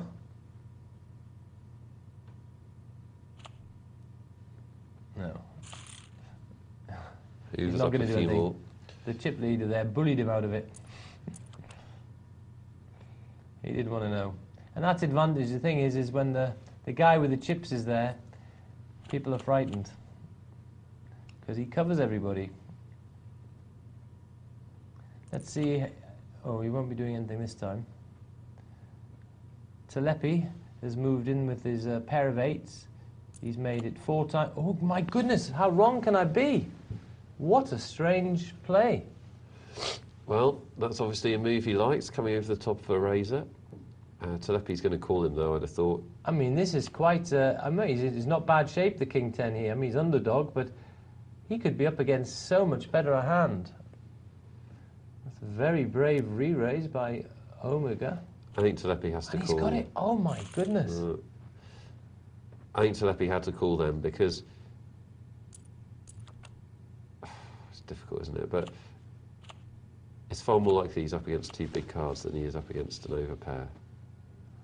Yes, you wouldn't have imagined the 2 cards he had, I don't think, that's for sure. You wouldn't imagine King 10, you'd be thinking of in the realms of Ace King, possibly. But look at this, Omega's certainly wanting to play. He's just called this time. He's got position with his Queen 9. Corny Crow. I think he's just going to check. He's thinking, why on earth does that chip lead have to be in the pot with me? Nothing there to cheer him up. And I'm sure we'll see Omega bet here now. Pot's 2,000. Yep, there's the bet, 1,600. Good play. Using his chips well here, Omega. I thought the over-the-top all-in was dramatic from Omega before, because who knows what he could have walked into. Well, he knew he could only lose another 8,000, didn't he? So I'm not saying that that's... Yeah, but there was the bet as well he was calling, so it's still a sizable chunk. But, well, he read it well.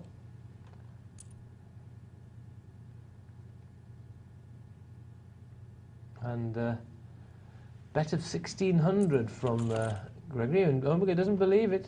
And he's, I don't know how confident he can feel here, but Gregory Mary has made it 3,200. My goodness, he's read this perfectly, Omega. Unbelievable. He doesn't believe the 10.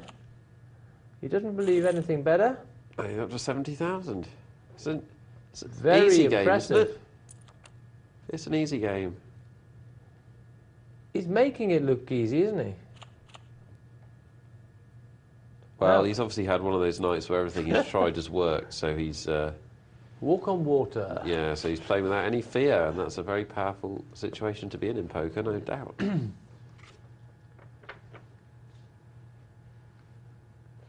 It's funny, many moons ago, I remember playing, it was a backgammon game. We were playing actually in Marbella, it was the Marbella Beach Club, very pleasant, we were playing outside. And I had a session against this guy, I was better than him, but it was like magical, it was whatever I did, it was like embarrassing. It would just work. If I needed a hit, I hit. If I needed to come in, I'd come in. Whatever 80,000 now.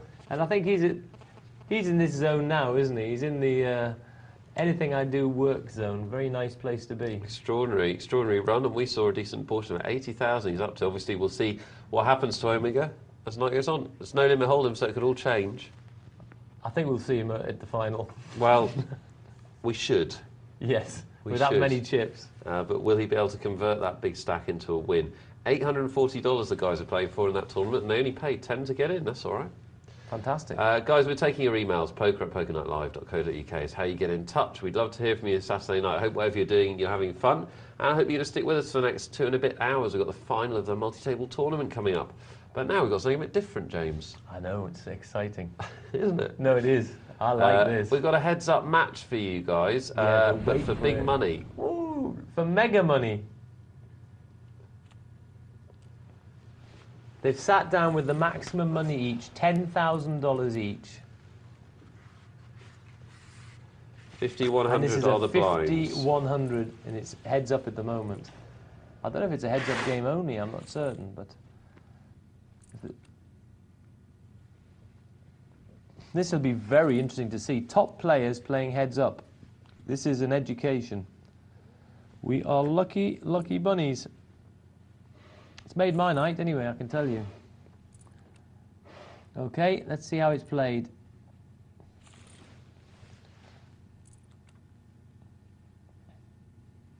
Ace Queen, what's he going to do? He raises, makes it 350.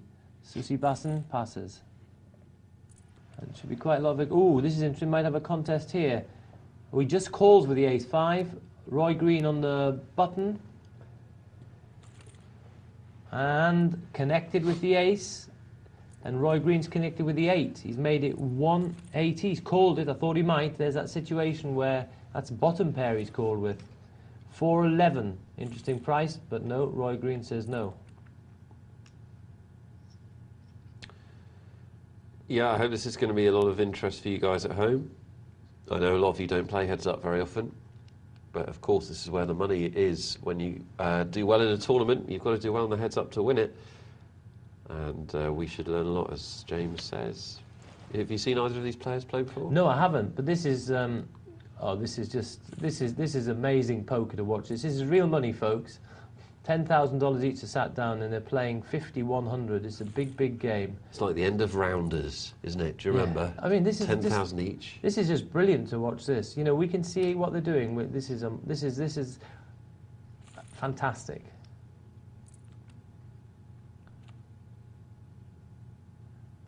Let's see. It's like a cat and mouse game here at the moment. It's quite interesting to see. Be interesting to see what happens when someone gets a little bit ahead. How the game might even change. Roy Green, what's he going to do with Jack 5? We should be watching this. Really take note of what they're doing. He decides to put that down. Ace Deuce makes up.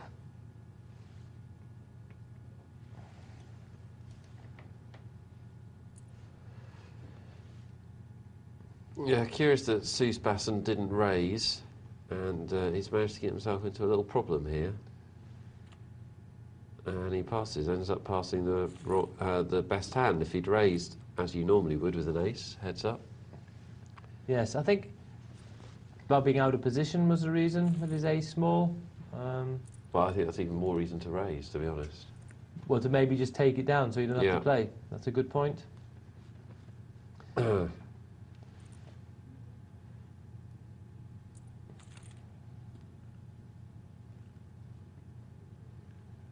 Right, 10 Jack Queen King, up and down straight, bet 700.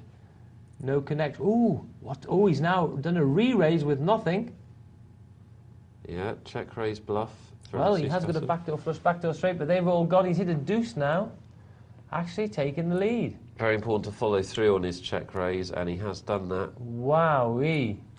And he's called it. Oh, and he's missed. My goodness, what's Susie going to do now? Well, Susie has the best hand. But does he know it? There's 4 overcards out there to his deuce. Roy Green's got a very difficult decision now, because he knows he's almost certainly losing. Oh, and he's pressed the button. He's won it. He's stolen it on the river. What an amazing hand we've just seen there. That was a fascinating hand. This is just an amazing bit of poker we've seen on this hand. Oh my goodness me. And that's a huge bet, $4,800 with nothing. Susie playing a hand with a very peculiar hand, made the moves himself, but then didn't know where he was with his deuce, and he ended up leaving the door open for the pot to be stolen. Unbelievable. Well, it was an interesting hand. It's part of the problem, isn't it, of bluffing, is that once you've done the check raise bluff, which is an expensive bluff because it involves a raise, once you've done that on the river, you have to bet the turn if you're in first position. You don't have to, but you really should. And then it gets more expensive. And then on the river, his check basically invites Roy Green to bluff at it, doesn't it? Yeah, no, it's true. He didn't. I think he had to continue. However bad he felt. Yeah. Oh dear, well this is serious trouble for Seuss Basson. Serious trouble. Yep. I fear this could be the end. Yeah, especially because he's already... Oh, He thinks he's trapping. slow Classic playing heads it. up problem. He thinks he's trapping. And now he's going gonna to check re-raise. raise. And Roy Green, all he has to do is call with his sevens. The dramatic dwell up, and then the re-raise. There's the re-raise. And this is all over. There you go. Well, there might be a rebuy. There might be a rebuy. There is a rebuy. Wow, this is some telly, isn't it?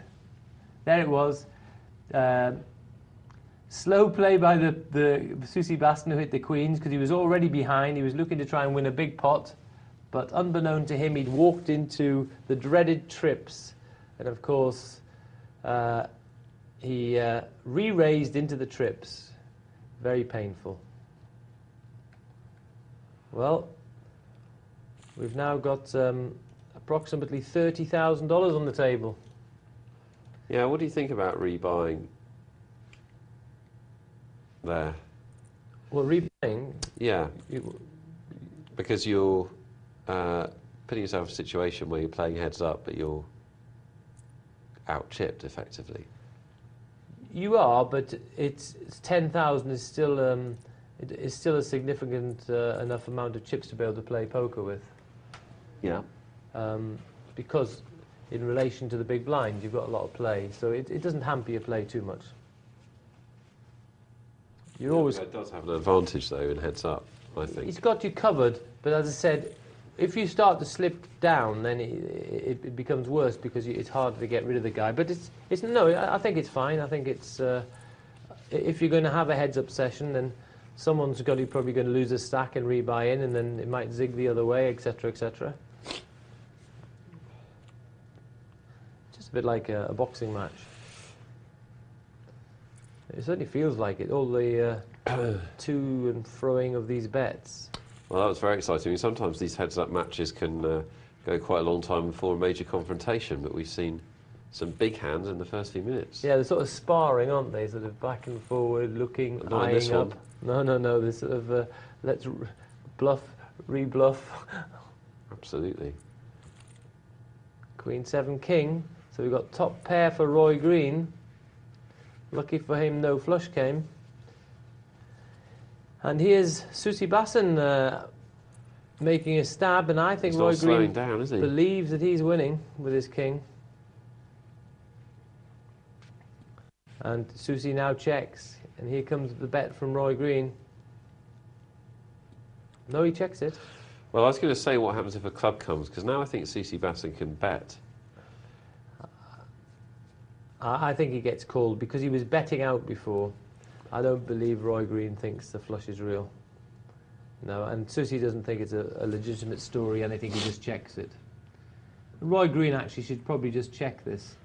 He should definitely just check it. Because he's only going to be called if he's beaten, basically. So he should just check this down.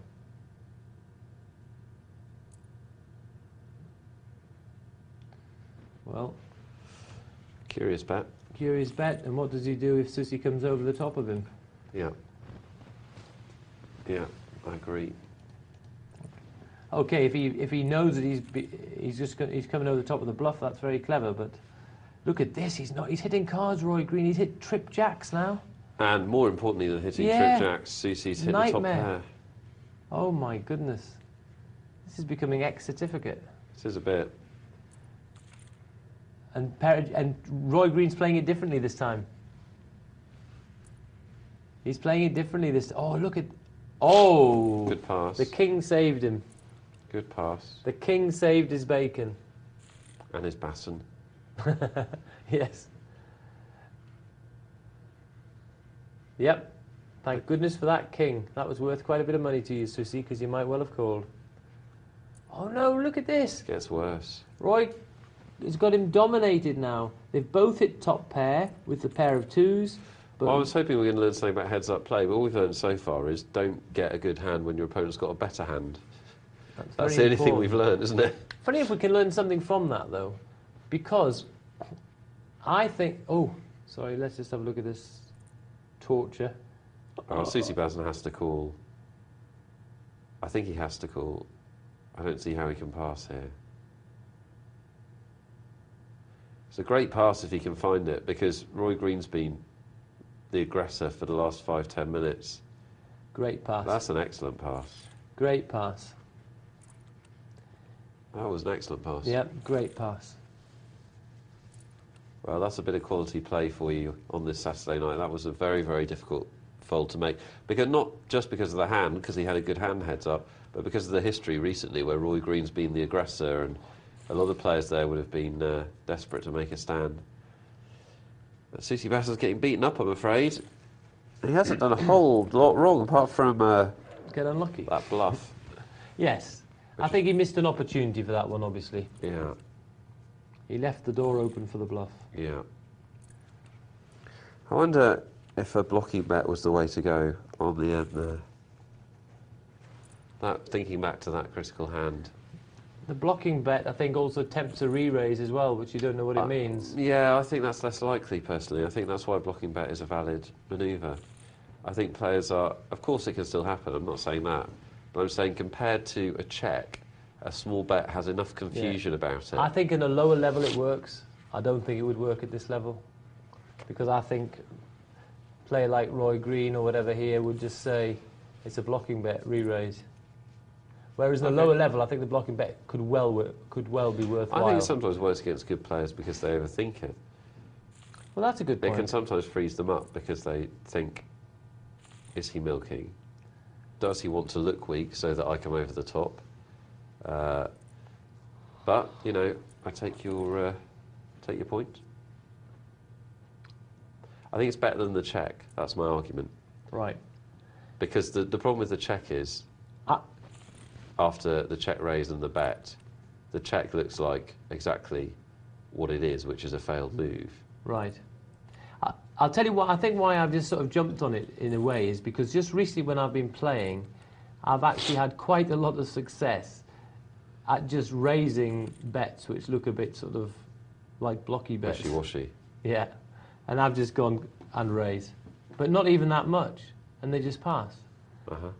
And I think that's been a very profitable bet of late. And I think it goes back to what I often say is, small bets generally represent small hands. Yeah. Every now and again they represent monsters. But more times than not, they're just small hands. Uh-huh. Well, Roy Green is winning the flopping competition. That's a good thing to be able to do. Well, it makes all the difference. I'd like to win every flopping competition. It would make life easy. Totally. Talk about skill till the cows come home. Yeah. If you hit every flop, you're going to win. You're going to win money at this game. Of course, the point is that in the long run, who hits what flops evens out. But tonight, Roy Green has hit a lot of flops, and that's why he's got the big advantage he has. Right, let's have a look at this one. This looks like a bit of a more even contest, this one. Susie Basson now has popped it in, and Roy Green's missed the flop. It's not right, is it? How did that happen? Oh, and Susie bet, continuation bet, and won it. See, I think that it's very difficult to tell, but I think there's a lot of bits and pieces of evidence that Susie Basson is at least as good a player as Roy Green. Yes, he did an excellent pass. He's made a couple of nice plays. But unfortunately, 3 or 4 key hands have gone against him, and he's in this unpleasant situation. I think what he did was he played the one hand there where he tried to make a move or whatever, and then suddenly seemed to get himself lost what he should be doing. That's the only criticism I would say of him, that one hand. I had nothing wrong with him making the move, but heads up, it's quite likely that he should have probably continued.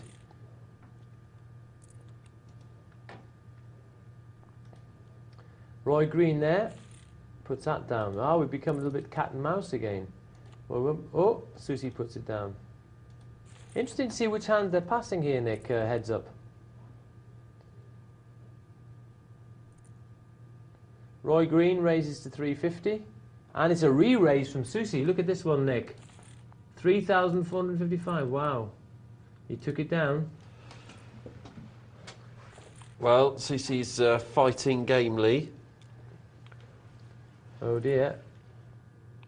I've got a feeling Susie's going to call. He did, and hit the middle pair and a straight draw for Roy Green. He's going to like this.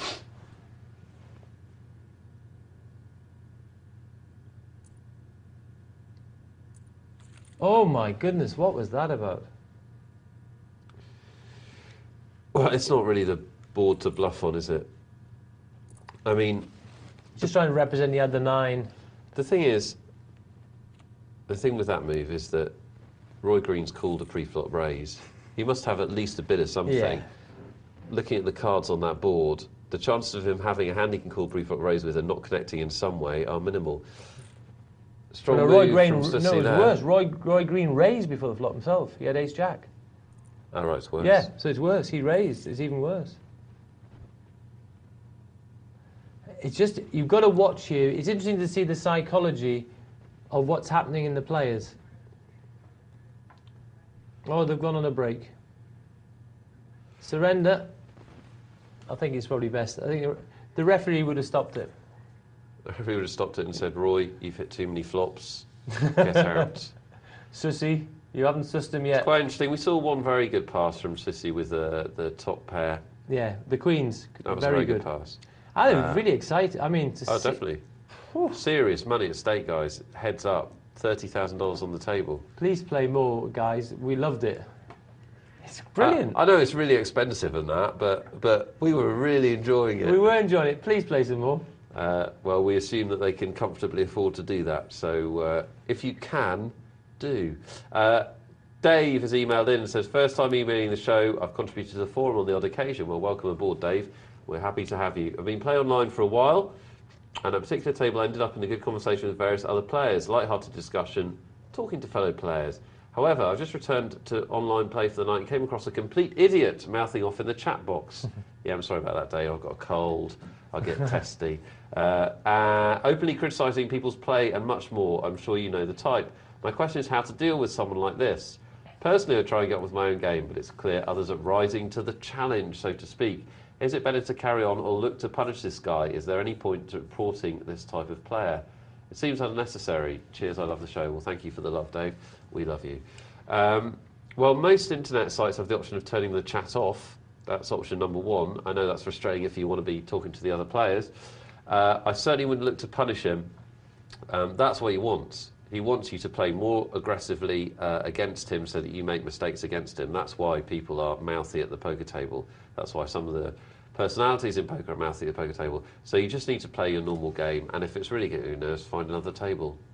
That's right, isn't it? Yeah, no, good advice. I mean, I just ignore it, really. I might just read it and just ignore it. I just don't respond at all to it if someone starts mouthing off like that.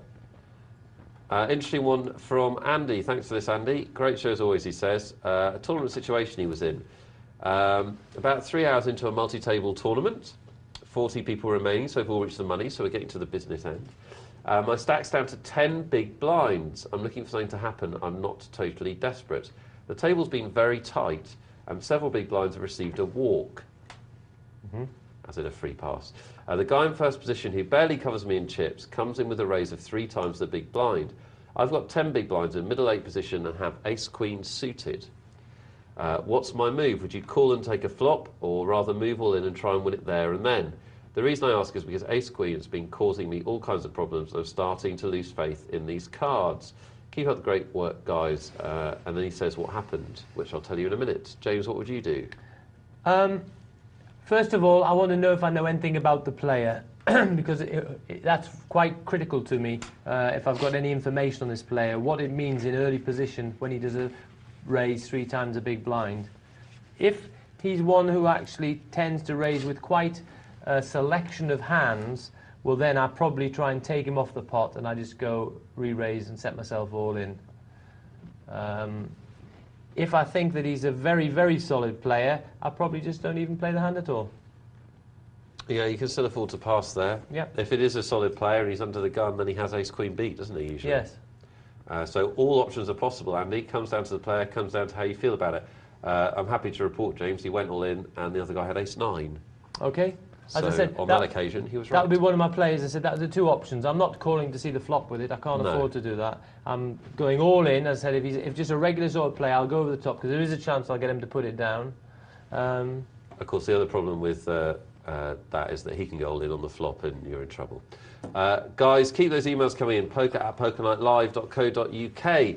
We're going to be back. Still got the climax of our multi-table tournament to come up and lots more poker besides. So stick with us. Welcome back to the second half of Poker Night Live. I hope you're having fun out there on Saturday night, now Sunday morning. It's the second half of the show, and you won't believe this. This is the better half. Amazing, isn't it? That's the way. Every time, sorry. Predictable man.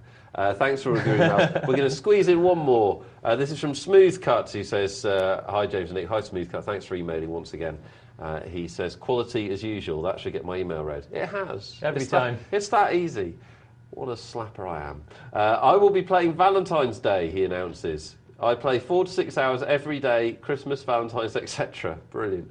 The wife even installed a cubicle in my house for me, complete with new computer, desk, TV, CD player, mini fridge, an office chair and a recliner in the corner. How much do you pay? Well, how much did you pay for her? That's the question. I was going to say, how much do you pay her? That's brilliant. God bless Smooth Cut's wife. I think she's still here, although I haven't checked lately. That's brilliant. That is brilliant. I leave a card out for her on the 14th, just in case. Keep up the good work. I don't know if that's true or not, but if it is true, you're a genius and basically a god amongst men, Smooth Cut. Yeah. You have the life to which I aspire. Yeah, Nick is extremely jealous. You can, by all means, send us another email to tell us how you got to that point, and then I will copy you. That's what I lie awake at night praying for. What a lovely dream that would be. It is, isn't it? What does everyone else do on Valentine's Day? Any other poker widows, widowers, or people who have caused that kind of business? And of course, keep your questions coming in. Anything you'd like to ask us about poker, doesn't matter how basic or how complicated. We're here to help you out. We're here to make your game better. 62211 is the text number. And the email is poker@pokernightlive.co.uk. There you go. It couldn't be easier to get in touch. We'd love to hear from you. Now, we have got lots still to come, but one of the key things we've got left to come is the climax of the multi-table tournament. We're not quite at the final table yet, but I think we're down to 2 tables. Exciting stuff. Very exciting. Let's have a look. It's the semi-finals. It is, exactly right. The semi-finals. Oh, look, and it's less than 16 now because we've got an empty seat there. 15 left. One just gone. Omega, he's still there. We thought he'd still be there, but his stack is depleted. I think we left him with about 70,000, didn't we? And he's down to 44. Well, actually, we left him with 81,000, 81. so he's managed to halve his stack. He has it. But he's got a chance to replenish. And he does so with a flush. King flush. He's back up to 52. Obviously still in good shape. Renrag, 62,000. And Nut Shooter, who we highlighted right from the beginning, is trogging along there with 64. Very nice too. Well, he's in prime position. We lost another player there, of course. Omega knocking one out. So the very fact that there's 6 players here means that there's either 7, 6 or 5 on the other table. Yeah, really getting down to the business end. These players are all in the money. Blinds at 800, 1600. So, and again, we've got a table here where no one is too under pressure here. They've all got quite a few big blinds here. Look, even the lowest stacks have got 26,000. Still, and look at that. Looking for improve the situation. Got trip 8s. But unfortunately, oh, and Kingpin Matt stayed in there. My goodness. And here's the problem, because Kingpin Matt's now hit a card after he stayed in there with random cards. He's going to think it's wonderful. Not anymore. I don't think he'll think it's wonderful. That's a big bet now, isn't it? Well, yeah, good players maximise their wins. I don't think Shekhanza did that. I think he's got very worried by the straight draws and flush draws that Jack made possible. And he's right to put in a big bet, but I don't think he needs to put in a bet quite that big. Nobody's going to call that unless he's crushed.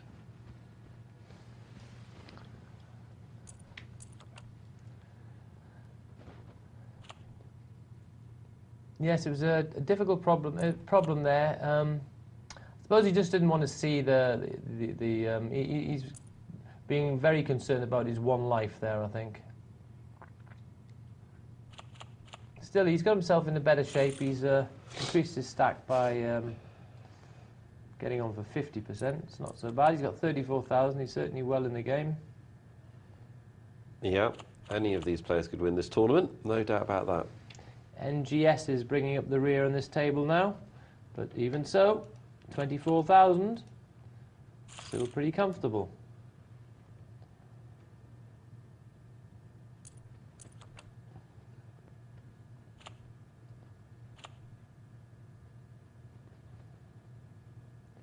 Well, what's Omega going to do? Yeah, he doesn't like to miss a flop. 3 Jack. Hasn't connected. He checks. And Sagansa pops in 1,600 into a pot of 3,200, and he's called with the 3 Jack. My goodness! And he's followed it up with the bet. He's hit the 3 and he's followed it up. He just doesn't believe Sagansa's got anything. He thought that 1,600 bet was a weak bet.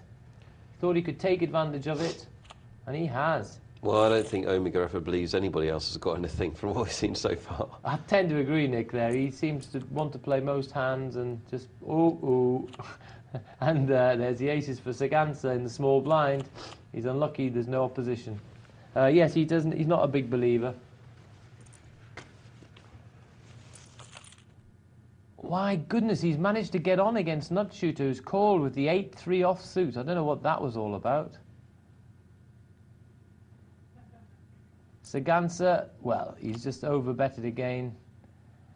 I mean, I don't know why he's done that with that one, pair of 6s and a 5, unless he's just trying to pretend that he's stealing. That's the only thing I think he thinks he's doing.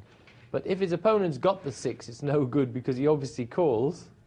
I think he could have just put in a normal size bet. Sagansa, 9-3, won't play that one. Nutshooter makes up the small blind with 2-6. No connection. But he's made a bet anyway, and he's taken it down. Well, of course, he's about 2-1 on that Kingpin Matt hasn't connected with his flop. And Kingpin Matt had that one stolen off him, but there's a bit of consolation from the gods of poker who've given him a pair of King Kongs in the small blind, which should be a profitable place to get them. But my favourite stage of the tournament, this, James. This is? Uh-huh. Yes, it gets very... It's where the tension's in the air. Yeah, and any tournament that most of the tournaments I've done well in, I've made chips at this point. Because players play tighter and make mistakes as well, because as you say, they're tense, they want to get to the final table. They've come a long way. These players have been playing for a few hours, and they've come through 300 players, just under, and they now want to get to the final table. They don't want to miss out. And that's their mission. Yeah, and you'll find players get tighter at this point. And if you can be brave enough to take some risks, you can harvest up some chips. Yes, you can certainly capitalise, can't you? You can. Well, your problem would be on this table, though, if you won this one. Yeah. Is you've got a thorn in the side, haven't you? And who is that? Young Omega. Or exactly. Young Omega would be a thorn in the side, wouldn't he? Because he would stop you. He would make life difficult. Yeah. If you've got somebody that's still playing every hand, he makes life difficult. It ties you up.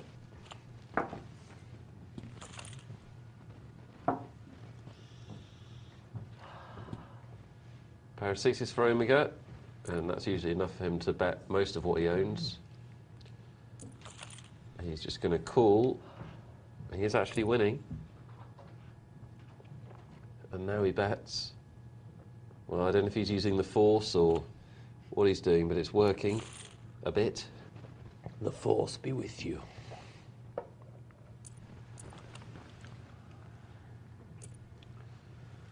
Well, big hands on the blinds have been turning up.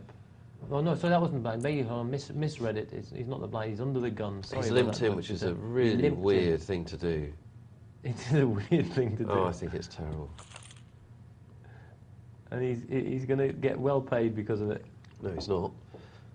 Oh no, there's Queen 5. It's exactly Oh. example of why you don't do that. Yes. He's let the... Oh my goodness, yes, it's going to cost him a lot. If you're watching at home and you only take one thing away from tonight, Yes. that's why you don't limp with ace-king. It's just not strong enough to do that with, and particularly six-handed at this stage in a tournament. Oh, and he's that's it. Shocking, shocking mistake by Nut Shooter, and it's cost him half his stack. Oh dear. Oh dear. And he'll probably bemoan his bad luck. He probably will. He'll say, I can't believe this. How could he play with Queen 5? How can he hit 2 pair? They said, how could he play? No, and the story will be, how could he play with Queen 5? It's ridiculous. Because he was on the big blind. Shut up. Yeah, that's why you should be aggressive, my goodness. And I don't agree with limping in with any hand at this stage in the tournament. Six-handed, the chances that you'll pick up the blinds for an opening raise are so high at this point in the tournament that any time you're going to play it should be a raise. I agree with you. That's why I suddenly looked, when I just glanced at the screen, I thought he was on the big blind. Yeah, and I couldn't believe that, that he'd do that. He'd limped. Yeah. What's he limped under the gun for with the ace-king? Yeah, it was a curious decision. Yeah, very, very weird. Yes, don't get confused from... See, the thing is, early in this tournament, where's the difference? It's actually good for us to look at the difference. Yeah. If you did... You could limp. I don't mind this. Limp under the gun early stage of a tournament. Early stage of a sit and go, limp. And then you don't put in the mega raise or big mega size bet. You just put a normal size bet. If someone likes it and re-raises, you pass. And that's what you would do in the early stages. Because if you limp early on, you have to be prepared to put a hand down. Because you don't want to be the one getting caught. But in the later stage of the tournament, the blinds are so big, we can't afford to leave chips behind. So therefore, we have to play it more positively, and we've got to get rid of some of the dangerous random hands. And so as Nick says, it's just a big error in this situation at this stage of the tournament. Yeah. But that would be the difference in the two plays. You can play it when you're prepared to throw them away, but at this stage you can't afford it. So you've got to play them more aggressively. Thin the field. The Queen 5 wouldn't have been there. The Ace-King would have won the pot. Great advice as ever from James. And I hope you're enjoying this Saturday night edition of Poker Night Live as we watch our multi-table tournament. Still after your texts and emails, guys. 62211 on the text, poker@pokernightlivecom.co.uk on the emails. Love to hear from you. Love to hear what you're up to tonight and what questions or queries you've got about this game of poker that we're all enjoying so much. Globally, the global community has embraced Texas Hold'em. Yes, it has. And it's still embracing it. The game is still growing. It's forecast to grow now until 2008. I don't know what happens then. That's bizarre, isn't it? How can they possibly know? But what happens in 2008? Everyone stops. Do they mean in terms of the amount of money staked, or how do they mean? No players. Number of players? Yeah, keep on growing. Yeah, I talked to a man who has good visibility of the online industry a couple of months ago, because I'd heard... You remember was it about 6 months ago, there was a profit warning on the stock market, and there were a couple of articles written about it's a bubble and it's going to burn, all this sort of thing. And I spoke to someone a couple of months ago who works in the online sector and is quite high up in the online sector, and he said it hasn't ever stopped growing, and it's still growing at the similar rate it has been since all the hype began, and new players are coming into the game all the time. Flop straight for Nut Shooter. It's nice to see. He doesn't want to bet it very much, though. You just shouldn't... I mean, I just wouldn't worry about the flush there at all.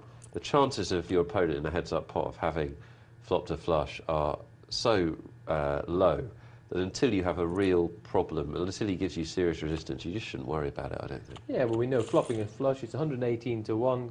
Goodness me. And in actual fact, quite the opposite. He should be betting his straight strongly there, because if Shag Hanser's got a single diamond, which is much more likely, he doesn't want him to chase, or he wants to give him the wrong price. Or give him the wrong price to chase, that's it. In fact, in money games or whatever, it's lovely to be popping the bet in there, giving the people to... And when they just call and don't do anything to you and bet again, just, you know, it's lovely, you're just giving them the wrong price. Generally, if they've got a small flush, they're not going to just keep calling because they're going to suddenly re-raise you anyway. So they let you know very quickly because they're worried about being outdrawn by a bigger flush. So the small flush lets you go. The only one who might keep on flat calling you is the nut flush.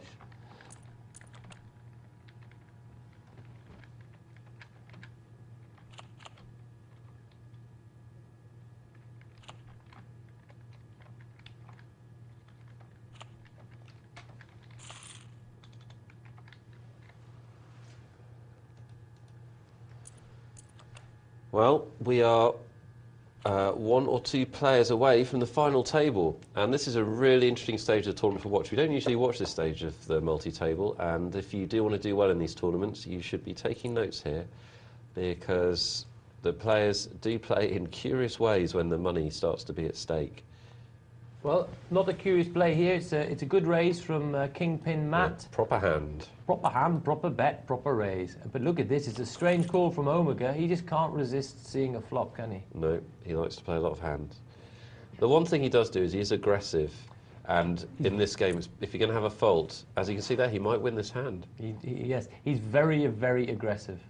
If you're going to have a fault, you should be too aggressive, not too passive in poker. And I there we agree go. with that. There's proof of it.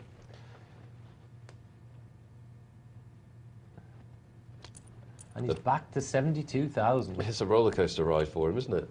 Certainly is. What's ace-10 going to do? It's short-handed. It should raise it up here. 6,000. Oh, yes. No sooner said than done. Well done, Ren Rag. Lovely jubbly. 3,000 chips in the bin. Well, he'll chuck that. Now, surely Omega won't play 3-9 offsuit, will he? No. Didn't think so. Sagansa won't play that, that's for sure. What's small blind going to do? Nut shooter. Just made up the small blind. Oopsie daisy. He checks. Kingpin Matt has hit the top pair with a pair of eights on the board there. He bets 2,000 into a pot of 4,000. Half the bot. The pot, not the bot. Half your bot. Half your bot. The cheek of it. Yeah, cheeky bet.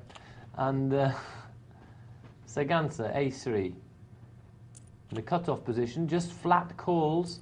Okay, he's captured position this time. He has got position there. He's flat called with ace-3. No one's connected. 6,000, I think Sagansa. Oh, it's a weak bet though. Now, he's managed it. He's managed it with the 2,000. Personally, I think he should have actually just bet a bit more just to have reinforced the chance of them passing there. Right. I would 2,000. It just. I would just want to make it at least 3, I think, just that extra. Yeah, you're a full-on kind of guy, aren't you, James? Oh, what? Yeah, Full-on kind of guy. You don't yes. like this wishy-washy stuff. You should see the size of his salad that he's got on the go at the moment. How big is it? It barely fits under the desk. It's underneath. It's unbelievable. Oh, here we go. It's massive. Look at that. It's the biggest salad you've ever seen. That's almost as big as you. It's not. There we are, Poker Night Live Salad Edition. It's healthy. Yeah, no, good. Yeah. I mean, it doesn't matter how healthy something is. If you eat enough of it, it becomes unhealthy. That's the nature of calories. Oh no. Oh, yeah. Oh, yeah. Early grave. Oh no. Guys, I hope you're enjoying the multi-table tournament. We are very close to the final table, and if you are keen to play multi-table tournaments, keen to do well in them, I hope you've been watching, because you should be learning a lot. What would you do in the player situation? How would you be playing? What would you be thinking about? Get your questions about that and anything else in to us, poker@pokerlive.co.uk. Somebody that's done that is Flirty Liz from Yorkshire. Who? This is really terrifying, Flirty Liz. that your name, you see he's proving it already before it's out of my mouth. Your name alone will be enough to put James on heat. Probably for a week. I need the salad It's to cool me literally down. 2 words on an email. This could be a 50-year-old man. Flirty I'll Liz, tell you thanks what. for emailing in. As long as she's not called balsamic vinegar, because that turns me on a bit as well. Can you tell me whether I've done a bad thing? For the first time today, I've played no limit cash games online after 6 months of playing limit. I played at the lowest level my site offers, which is $2.50, $25. Okay, that's the range of buy-ins that she can make. Each time... I was worried. I thought it was a funny blind system there. It's Yeah. scary. Sell down. Sorry. Each time I sat down with $8, waited for premium hands, and I left the table if I doubled this to $16. I would then sit down at another table for $8. I did this for two reasons. First of all, I'm not really a gambler, and this controls my downside. Secondly, Casper, knew there'd be someone to blame, analysed what different types of players should buy in at, and he suggested a small buy-in for tight, weak players. I'm definitely tight and probably weak at no limit, as my book learning and previous experience has been limit. However, I've had a successful day winning $50. Well, that's good. I'm conscious that if any opponents have spotted what I was doing, they may be disgruntled, as I was effectively taking cash off the table and preventing them from winning it back to me. Can you tell me whether I've committed a breach of poker etiquette? Thanks a lot, guys. Love the show, as always.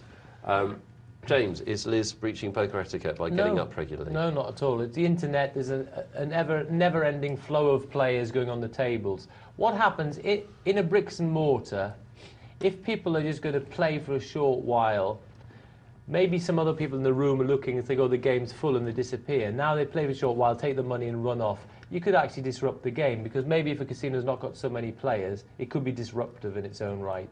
Plus the players you play with all the time, it's a small group of players. Therefore, I don't think it's really great etiquette to play for a short time and hit and run, basically. But on the internet, I don't see a problem with it, because Okay, I said it's a never-ending flow of players. I'm just interested in what you thought of her strategy. She's leaving a table whenever she doubles up her original buy-in from $8 to $16 and then putting 8 down at another table. Well, if she confesses that she's tight weak, maybe she's just protecting herself, because she feels That's that... what she says, yeah. Yeah, she feels that she's more likely she can make a mistake, whereas she's come from a limit background. In the limit, it's already a game where there's a sort of area of protection in it, isn't it? Because there's only so much you can win in a pot. So therefore, she feels now that when her stack gets bigger, she's vulnerable, and so she's running away so she doesn't lose back the profit.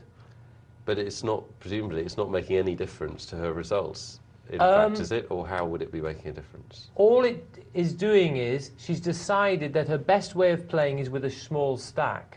Mm-hmm. And all it means is that she continues to do this, because once a stack becomes a different level stack, maybe small to medium stack, she disappears from the game. In the end, this is not amazing. Eventually, you're going to have to learn how to play all the different levels. And eventually, I think the most profitable way to play is to play with the maximum buy-in at the table, because then you've got your full arsenal of weapons. Therefore, you don't just have to have the actual hand which is going to win on merit. You maybe can bet someone off the hand, etc., etc. But at the moment, it's working for you. I think it's a way you're going to gain your experience. Don't worry about people if they get upset with you doing it. Just keep on doing it until you feel more confident to stay a little bit longer. Great advice. I hope that works for you, Liz, and good luck in the future. Keep us in touch with how you're getting on. And as ever, guys, keep the emails coming. We've still got an hour and a half to go. Plenty of time to get through emails. Apologies if we don't get through them all tonight, but you have got time if you write us a belter. So why not rise to the challenge? And make sure you stick with us till 2 o'clock, because we've still got the final of our multi-table tournament to look forward to, which will be cracking. But for now, we have got a little cash game to take us to that final table. Our 50-cent $1 is still going on. Somewhere in cyberspace. There it is. She was very nice, that flirty Liz. Oh, James. Half the people on this planet are female. There was something about her. How do you get through the day? There was something about her, flirty Liz. I don't know what it was. I despair. Johan Harren makes a bit of a bluff. Interesting place for us to join in the game. He's going to be successful as well, I think. Don't see how Bud Burner can call this.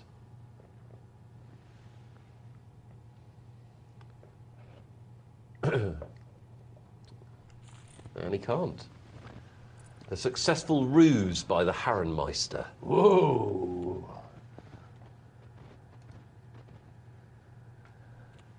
Here's the leaderboard. Bud Burner. Top of the board, Johan. Tracking him down. SG 145. Room for improvement. So 50-cent $1 cash game. The players can start off with up to $100, minimum of $10. So quite a lot of money, well, a huge amount of money, in fact, on the table for a game this size. I was just about to say that, Nick. It's incredible, because the most they can buy in for is $100 and the lowest stack's 92. Yeah. So this means there's been a few rebuys here, or some very charitable visitors. Yeah, that's about as big a 50-cent $1 game as you'll get. But excitingly, I have a feeling. Is it? the final table is ready. We're just going to see the conclusion of this hand, so we Yes. don't go away Midstream. yes, if you will. Very bad thing to do. 2 pairs, Oh, that's a horrible and look at that outdraw. on the river. 2 pair for SG, and look, he's bet into him. Here's the re-raise, a flat re-raise. Ping, ace jack I takes think it down. check and call was better there for Digby. We are going through the round window. Look, it's Humpty Dumpty. No, it's the multi-table tournament. And our final table, which we've been looking forward to all night. And as you can see, a very competitive final table with no one player dominating. So pick your favourite. Anybody could win, I think. Although if it's Omega, I'll be very surprised the way he's been playing. But he's got to the final. I did forecast we'd see him in the final. You did, James. But Well done. yes, well, it was an amazing pick, I have to admit. But the way he was playing, Don't you put yourself down like that. Well played. A Nut win's a shooter. win. Yeah, win's a win, that's right. Nut shooter is the one under pressure here. 21,000. We know he's got 7 big blinds there. He really has to be thinking of making a play very, very quickly. Yeah, well, he's about to take the big blind. And unfortunately, the big blind now, so he's really actually left it a bit late. Now he's down below that level now. It's 6 big blinds he's got after this one, if he surrenders it. And a small blind coming, so... See, my point is, when he got 21,000, there's lots of people here wouldn't want to just give him 21,000. But as soon as he gets down... Oh, he's decided to come into this one. Well, that's bad play. Well, He doesn't have enough chips to do that. No. Oh! That's why he's done However, it. that's good play. Yep, he's got outs. It's a semi-bluff. He's got 3, 4, 5, 6, and up and down straight. There's a flush draw there, but his opponent's called it. How can he call? Oh. Well, not shooters hit the straight, and well done. I don't understand how Shaghansa can call there. Up and down straight. He needed Do you? a 2 or a 7. No, it was a difficult call. Very, very difficult call. I think it was actually a mistake, the call. But Well, the only thing is, I believe he was right. I believe had he the best thought that his hand. opponent was desperate. You know, he knew that nut shooter was the lowest stack on the table. Yeah. He knew that he was committed to the big blind and only had 18,000 left. Yeah. I just think he read it that it was a desperation move, and he read that he was ahead. Yeah. Fair enough. So- Fair enough. I'll so- go with that. 8 players remain, and 8th place will win $76.50 for a $10 buy-in. Pretty good. Pretty good, actually. It's pretty good. And then our prize money goes all the way up to first place, which is $840. 84 times your buy-in. That's really good. Cracking. 306 players, so these Second looks players tasty. have outrun 300. Second is 535. Fantastic for these guys. Congrats to them all. But they won't be particularly interested in 8th right now. And look how competitive this is, James. Look at these stack sizes. They're all in between. I mean, 45,000 is the lowest stack size of blinds. That's unbelievable, isn't it? Yeah, it is. We could be Actually, here a while, This is couldn't we? actually, this is perhaps the levelest tournament final I've ever seen. Look at it. Yeah, me too. I've never seen anything spaced out as equally as this. It looks like the start of a tournament. What's going on? I've never played in one where it's been that even. Never like this. It's No. unbelievable. Well, let's see if they take that into account, because nobody has to panic, or let's see if they still play fast and we still get players knocked out. Both players here have top pair. Now, Renrag, this should be quite an easy fold for Renrag. I think, anyway.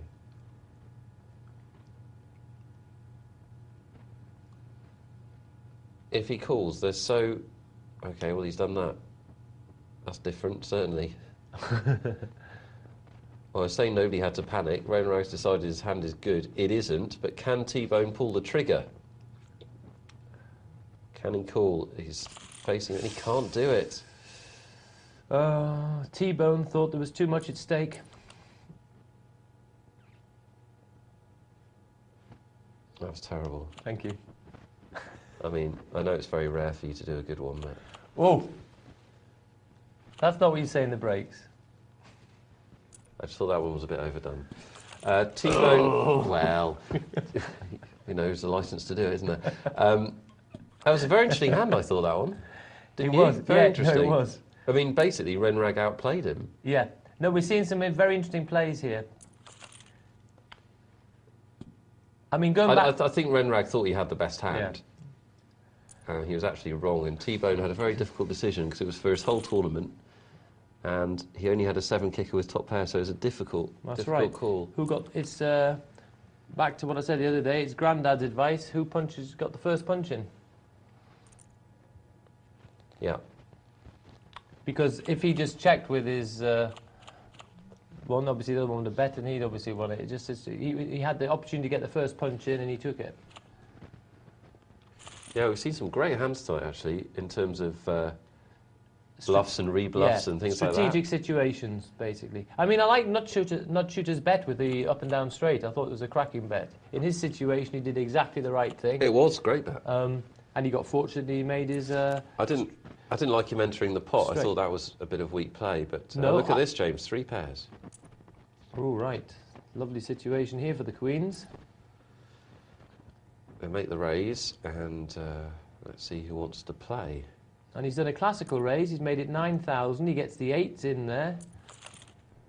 Everybody misses. This is so... the trouble is, you know, when you're calling with these middle pairs, it's a horrible situation when you just call a raise, because what do you do next? Look at this.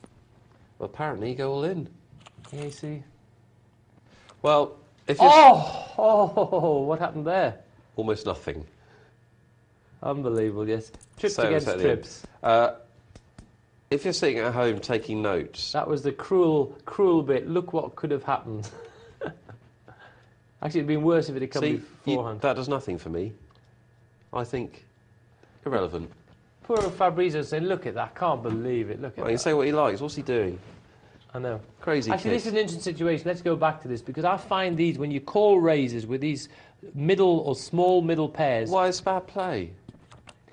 It's bad play. I think it is. I think it's because you don't know what to do next. How can you possibly know where you are? So what you're doing is you're just calling blind.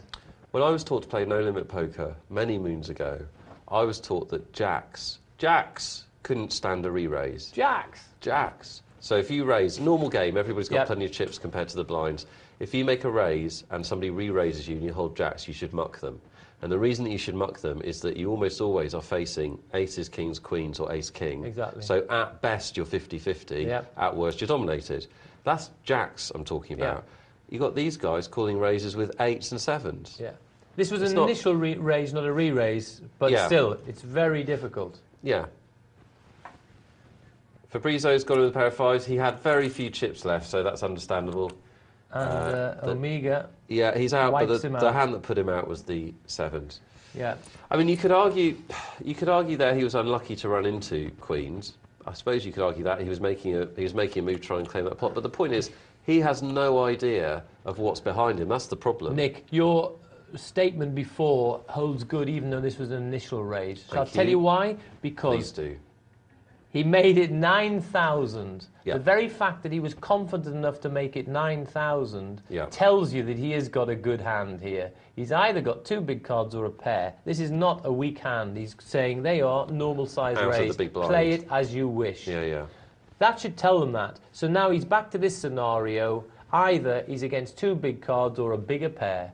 Because when you've got a pair of 7s, there's a lot of bigger pairs out there. There and are. the other guy, a pair of 8s, there's a lot of bigger pairs There out are, there. and also that I don't know if you call it a bluff by moving in with the 7s. That move is kind of one of those. It's one of those hope for the best moves, isn't it? It's one of those. I hope nobody's connected. I hope nobody's got a bigger hand. Desperation. And he didn't. And the point I was going to say when he did it, which I'd like everybody to take note of, is at final tables, people make mistakes because they get. I don't know why. Because they probably maybe played in a fast style to get to the final table, or maybe because the money affects them, or they just need to make. They feel they need to make chips.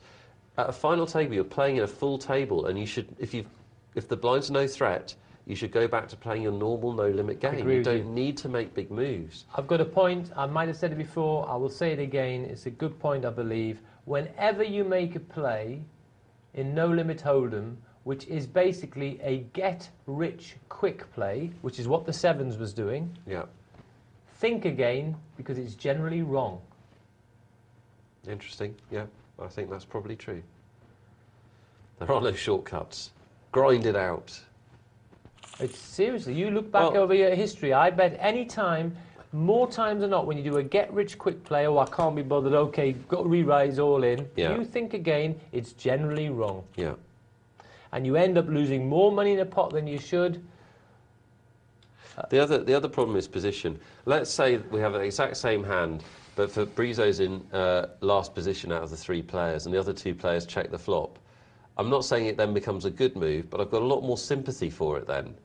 Yes. Because there's a decent chance that A's got the best hand, or B, nobody's got anything strong enough to right. call him with.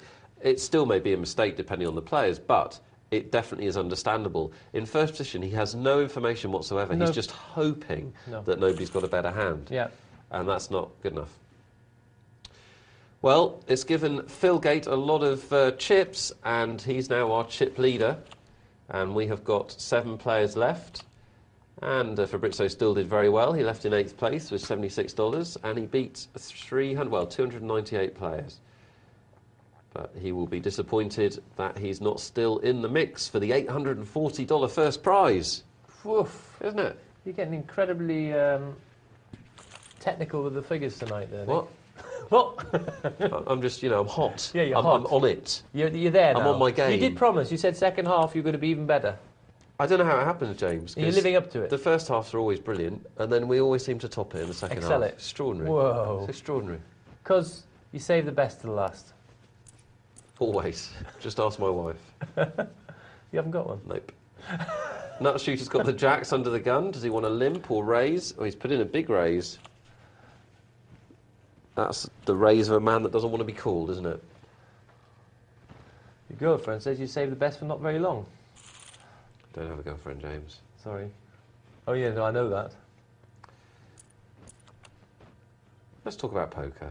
Let's talk about poker. Can we? Yes. How's your cold? I'm fine. Good. Thanks for the concern. You're looking better. I'm coming out of it.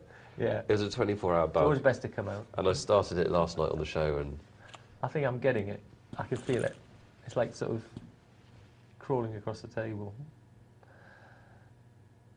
9-10 king. So we have Omega, or any part of a flop is got to be a monster for Omega. I'm surprised somebody hasn't stood up to Omega, actually. Because he will, if you're watching his play, I know we can see his cards, but if the guys have been playing with him for a while now, and if you're watching his play, every flop he has a bet, every single time. Now, he cannot be hitting hands every time. Right, he puts that one down. He didn't like that raise. And Renrag, he didn't have the most, but he's using his stack there. He says, I can put in a decent raise there. We're short-handed, basically. We're 7 players. I can still put in a raise with an ace. James, can I tell you a secret? Yes. I love these final tables. I know you do. I It's love them. It's not a secret. No. No. Because I worked this out a while back. But I'll tell you a secret. I think they're really good too. They are good. They are good. I like the amount. I like the amount of play you get in them.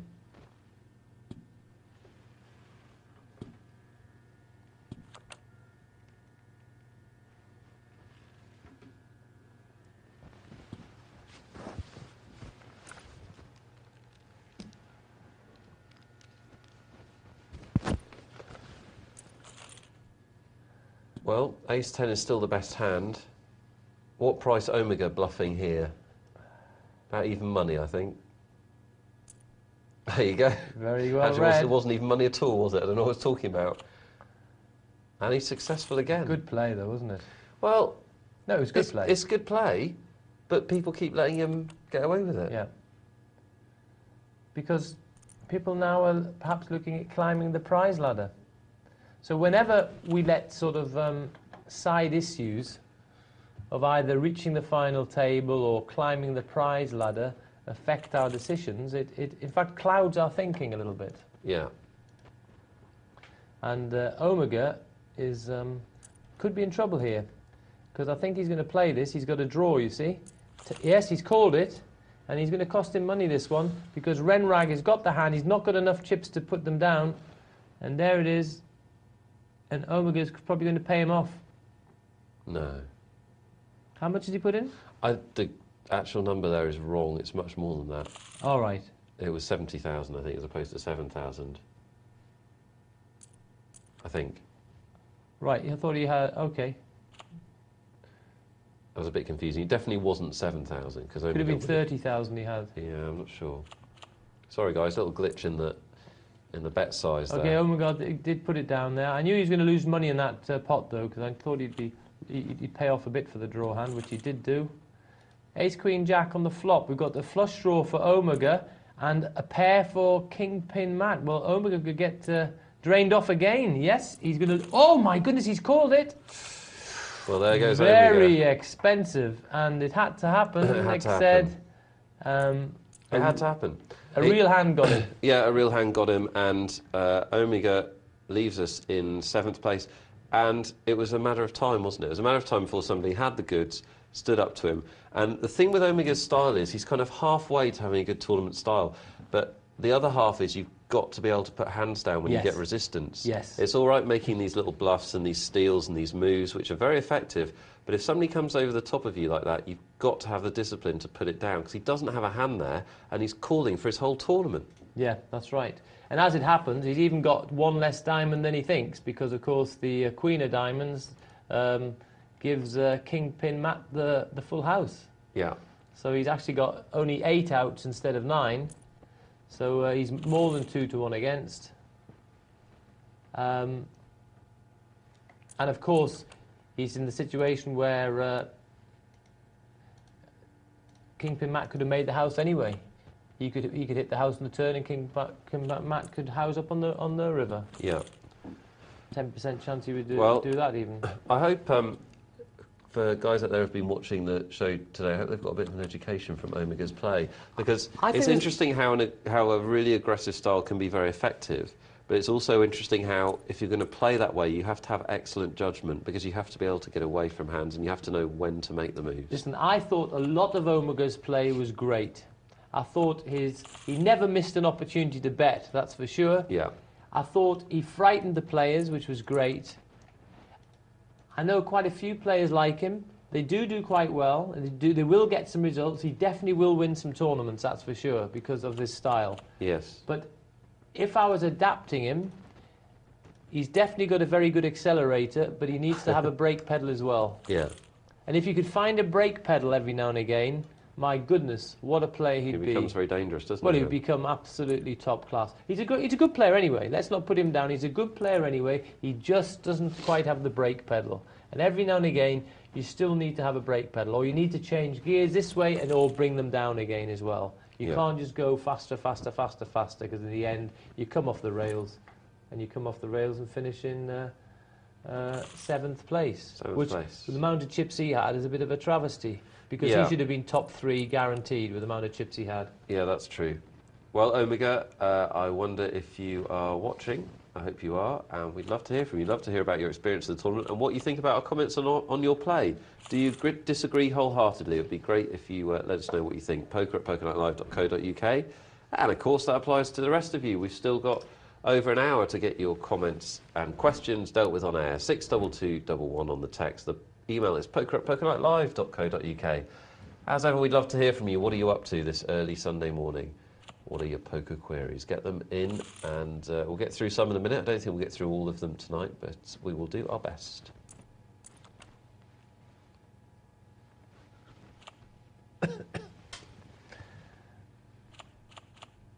Well, we've got 3 big stacks now, dominating proceedings.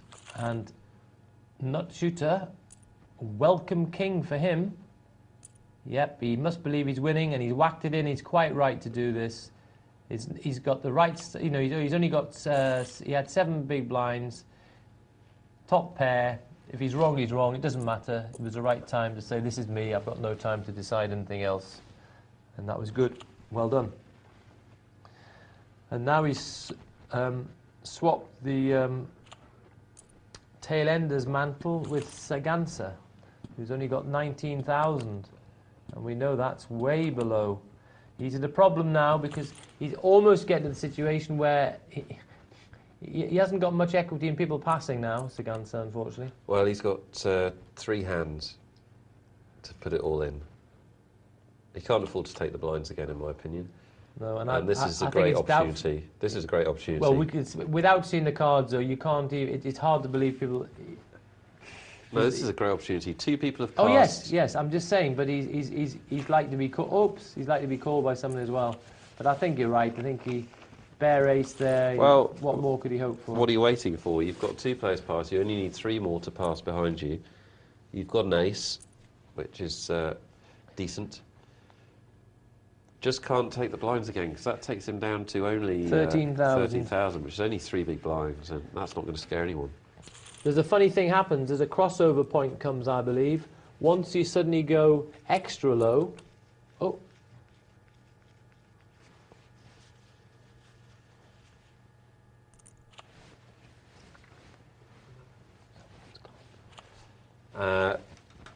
We've got a raise from Philgate.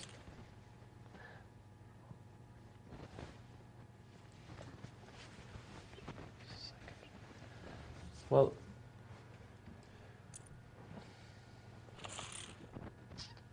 I hope you're enjoying the multi-table tournament. We're very close to the final of it. Some big stacks. Plenty of play left, though. I think this is going to go on for a little while. yes. I hope so. It's good. Yeah, it is good. I think it's very instructive, yeah. Yeah, I hope you're learning lots. We're going to take some of your emails now, and we'll get back to the tournament, of course, after our break. Crumbles entertained me. Oh. Not for the first time. Thanks for this, Crumble. He says, Dear Nick and James, thanks for another stimulating show. I'd be grateful if you could help solve something that's always worried me about Kenny Rogers' advice in the famous song. Oh. Why can't I count my money while I'm sitting at the table? It's a brilliant question, James. I'm not sure what he meant in the song. I know why I would say you shouldn't count your money at the table. It's basically, you should just be not falling in love with how you're doing, because that'll affect how you play. And as soon as you say, I'm very content with how much money I've got in front of me, then you're not going to be playing the next hand correctly, because you're going to want to cuddle that money next to you, and you won't put the money in the pot when you should. There's another really important reason. Come on, then. It's because there'll be time enough for counting when the gaming's done. That's the song, yes. Very good. I like it. That kind of stomped on my little point there. It's nice. Oh, sorry. It was good, though. Do you see what I did? Do you see what I did, though? Yeah. You did it sort of like rap style, too. Well, the viewers know how down with this I am. Down with something. This is a very interesting email from John. I've been doing this show for a few months now, and I don't think we've ever been asked this or anything close to this. Very interesting question. Is it difficult? It is a bit of a teaser. It's a good question. Thanks for it, John. Good evening, gentlemen. Great show as always. That's very kind. I've got a luxury problem for you guys. I've been watching quite regularly for the last 2 or 3 months. Thank you for your support. But I've reached a point where I don't think I extract the most value from watching the show. I have a tendency just to observe the hands and observe the action without actually thinking about it myself. Mostly because the action is so fast, but also because it's easy to sit back and enjoy your commentary. Should I try to focus on just one particular player? Because I find it difficult to focus on everything that's going on. Any thoughts as to how to maximise my learning process from viewing the show? I think it's a brilliant question. I mean, we tout this show, I think rightly, as a great way to improve your game or learn more about poker. But nobody's ever asked how the best way to do that is. James Browning, any thoughts? Yeah, well, one thought is when you're watching and you're listening to us, rather than just sort of sit back and sort of relax and listen to us, try and find something we say which you don't agree with or you don't understand, and then contact us and let's talk about it, because that'll be fun for everyone.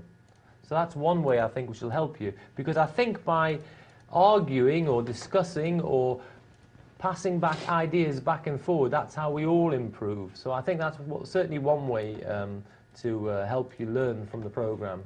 I think the other way, your idea is pretty good, is focus on one player. And sometimes I like to play this game, either with my co-commentator, is we'll sometimes pick a player who is perhaps down in chips or whatever, and we pick his moment when he should make his play. And I think that's a good way to to help you learn as well. Well, yeah, you can extend that, and you can, if you were to focus on one player, you could ask yourself what you would do in their situation. Yes, definitely. Can't you? Yes. Put yourself in their shoes and see what you think would happen. When if you're feeling extra energetic, you could try and put yourself in everyone's situation. Another great way to benefit from the show is to play on a TV table. Takes a little bit of courage because your play is going to be seen by the nation. That's great advice, yes. But play on the TV table if you can. Video the show or listen to it, and then listen to the commentators' views on how you played and advice. That's, I think, probably a good way to get a lot out of it. Takes a bit of courage though to have your cards seen by everyone. I haven't been quite brave enough to do it yet, but I'm trying to get there. You'll be all right, James. Don't worry, we'd be nice to you. Would you? Yeah. And the other thing to say, John, is that I think just by watching it, even if you don't. Even if you're just in the mood to relax and watch the show, I think just by having it wash over you and by watching poker on the screen, you will learn stuff. Stuff will pass into your consciousness and you will pick up bits and bobs. What I'm saying is, anyway, you watch the show, it's a great learning tool. No, seriously, that's a valid point. Seriously, by just having it flow over you, and even if you're playing, a lot of people play the internet and they've got it flowing there. What happens is, bang, something attracts their attention. They say, oh, that's quite good. Yeah. And they listen to it and they watch it. I mean, to tell the truth, that's probably how we would watch a show if we were watching it. Yeah, totally. But you hear something and go, oh, I don't agree with that. Oh, oh, that's a good point. That's how. Now, that will stick in your mind anyway. So although this poker is flowing over you, you will definitely grab stuff all the time. Don't worry about it. So many ways to enjoy Poker Night Live. Should have to pay, shouldn't you? That's why I got the award. Oh, yeah. Award-winning Poker Night Live. An email from Drelder picking us up on a discussion we had a while ago, which was a marginal call. I don't know if you remember it. It was a long while ago. I won't go into the details of the hand, because the subject of the email is about backdoor flush and straight draws, backdoor draws, if you like. Now, if you're not familiar with the term, what that means is that you've got three cards to a 5-card hand on the flop, is what it means. So say you've got 3 cards to the flush, 3 diamonds. You would need diamond, diamond on the turn and the river to make your flush, same with the straight. Drelder has emailed in to say, I'm with Nick on these backdoor draws. Double or not, I don't put any real value on them. I didn't completely say that, but we'll get into this in a second. When deciding to call a bet on the basis of a draw, I want to know that the next card can make me what is very likely to be the best hand. With a backdoor, I'm calling a bet knowing it's unlikely I'll be able to call another bet on the turn. Agree with what you're saying, Drelder, but bear in mind that this can change if it's all in on the flop, because then you'd get the full run. The one advantage of backdoor draws, I'll admit, is that no one will believe you called with them on the flop, so if you hit on the river, you can get paid off a lot. Of course, what do I know? I play in small stakes games, don't pretend to be an expert, but I could tell you two really disagreed on this, so I thought I'd stir it up. I like that, Drelder. And you always make good contributions to the show and to the forum, so I wouldn't undermine what you think about the game. We've only got a few seconds before the break, James. I think you just missed the point slightly. This was a situation where I was calling all in. Yes. So therefore, I'm saying I've either got the best hand because he's bluffing, I've either got the best hand because he's got the lower pair, and if all else goes wrong and he's got the top pair, I've got a backdoor flush and a backdoor straight. That percentage is then significant. Yeah, good summing up. They do have a value, although it is minimal. We're going to have lots more poker and the final of our multi-table in just a few minutes. Welcome back to Poker Night Live. I hope you're having a lovely Saturday night, early Sunday morning. I'm sure you won't be going to bed for many hours yet. When are you going to bed, James? When are you going to bed? Are you going to play after this? Yes, I will, yeah. Yeah, so will I. We won't be going to bed till the sun comes up. A few of your emails. Thanks for your contribution to the show tonight, guys. Fantastic as ever. Chris has emailed in and says, why does it matter if you have less chips than your opponent in a heads-up game?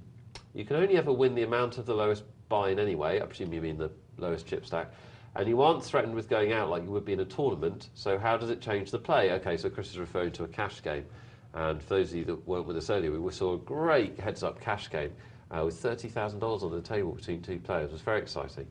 And we had a little chat about whether it was worth buying back in when your opponent had a much bigger stack than you. What do you think about this subject, James? Yes, as I said, you said you were surprised whether he was going to be happy to play on once he lost the first stack. I simply asked the question. And I tended to say that I thought it was fine for him to keep on playing on.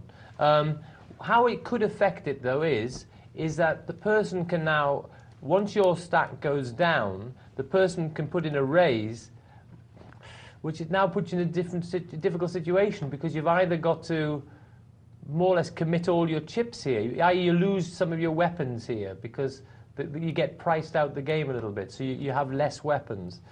When I put in a raise against someone with a level stack to me, that raise is not only the amount of money there, it's also the threat that there's more chips coming, so you have more power. So therefore, the guy who's shorter stacked actually has less power and is playing sort of feeling slightly more restricted. However, in this situation, I said I thought it was fine for him to play on, and who knows, he might double up and he might even turn around the other guys to buy in next. So as long as you have a healthy stack in relation to the size of the blinds, then you can still play. That would be my main thing. Yeah, I guess some of it is to do with style of play, isn't it? And whether you're somebody that uses the leverage a big stack can give or not, I guess. It is a slight disadvantage. Slight disadvantage, but how many big blinds you've got is the key. As long as you've got quite a good multiple of the big blinds, you can still play. And so it doesn't matter then that the guy's got more money than you. I mean, if the guy's a worse player than you and got more money than you, that's quite nice anyway. That is ideal, no question. Yes. We've got an email from Willie which entertained me. Great show. Can you settle a drunken bet for us? Probably. I can and I will. At a 10-player table, 8 players folded, and it's aces versus kings before the flop. What are the odds of the kings winning? Well, it's roughly 4-1. Yeah, it's 18%. Is it exactly 18%? Yes. Fantastic knowledge by Mr. Browning. I put it in the calculator. No, you're way off. Am I? 18.55%. You need to sharpen your pencil, Okay, James. sorry about You're that. useless. I was rounding it up. 82-18 is what I was doing it as, but there you go. So there we are. I hope that settles the bet. Who won, Willie? We need to know. It depends, of course, which suits you make the kings. You've made the suits. I did it suitless. You've done the kings different suits, which will give the kings more percentage. But if you give them the same suits, it'll be down to 18%. Yeah. Okay. There you go. Hope that helps, Willie. What have we got now? Another email. I think we'll go to the cash game, actually, guys. We're just having some problems with our multi-table tournament. I do apologise. I hope that we'll be able to bring it to you. Here's the cash game, 50 cent, $1. 7 players at this table and a huge amount of money. Look at this, James. This is absolutely extraordinary. It is amazing, isn't it? The players can only buy in for $100, so that's the maximum they can put on the table. And as you can see, no player has less than $100. So all of them are in profit. Clearly, some players have been and left the game and left money on the table. And this is, you will do well to find a 50 cent $1 game with more money on the table than this one. So lots of players having a good night. One of them is Johan Harron, a regular visitor to the site, and also Snap It, a regular contributor to the show. Don't recognise any of the other OSG15 I think I've seen before. Budburn I haven't seen before tonight. Don't know if you have, James. Which one? Budburner, who's got the big stack. No. I haven't seen him before tonight. No, not before tonight, but the man who started off the flat raising on the night.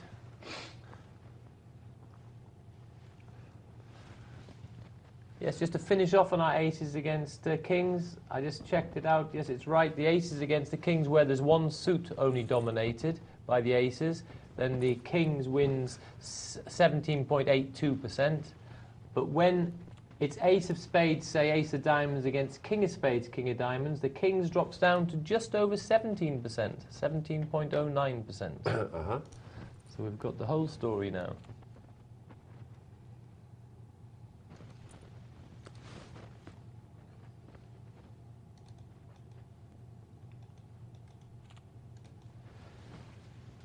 Well, if hearts come, and they have done, look at that flop. That's an extraordinary flop. Johan Harron flops the nut straight and the straight flush draw. He obviously doesn't know the ace is in Budburner's hand. Budburner flops the nut flush draw.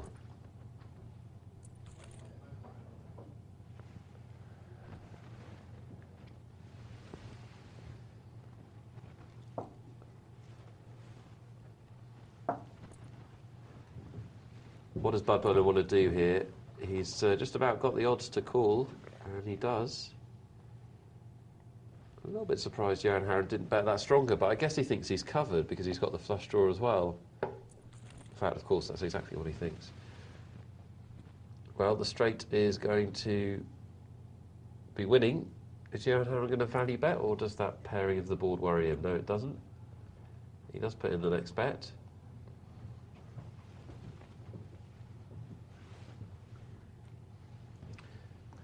$24. And it's another good pot for Johan.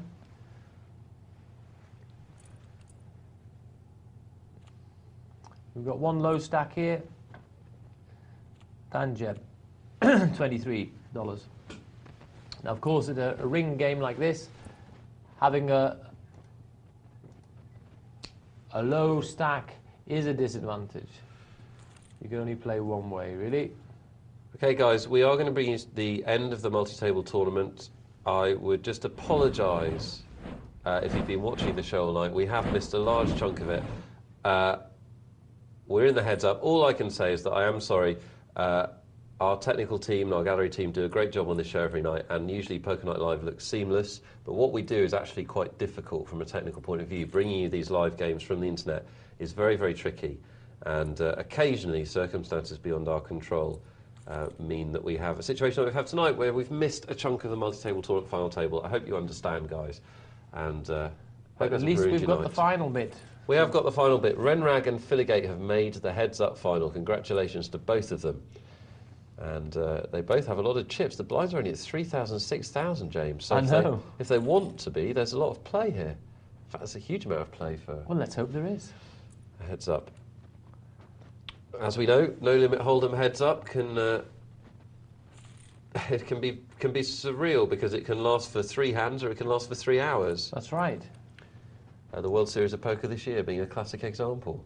How many hands did it last? I think it was 5. It was either 5 or 6. It was extraordinary because the reason it was extraordinary is that they played for hours and hours that day. Just interrupting Nick, 2 pairs, queens and 5s, but no, nothing from Yop. Yeah, they played for what, Nick? They played for far, far longer than everyone thought they would. Yeah. They played into the next morning. I think it was like 9, 10 o'clock the next morning or something ridiculous. Maybe not quite that late, but it was the next morning. And it had taken ages. There were so many chips in play from all of those entrants. It had taken them ages to get down to the heads up. And I think they played 300 for hours. Perhaps someone will give us the exact timings. And then the heads up was 6 hands. Amazing. They both had a hand. They both went in, and that was that. So that's the nature of heads up. You can have these long battles. You can also have long battles that are suddenly ended with a big hand out of nowhere. So we'll watch this closely. Filigate and Rinrag playing for $840 for the winner and $535 for second. So they're playing for about 300 effectively.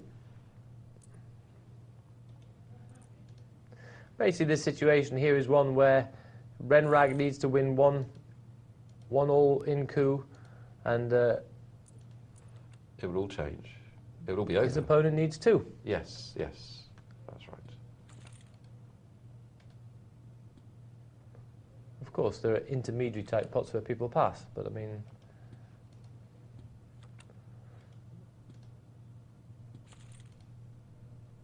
Okay, no contenders for a head-on collision at the moment. Ah, what's this? Ace against ace. What will this produce? Produces a raise from Renrag and a call from Filigate. But he didn't get involved.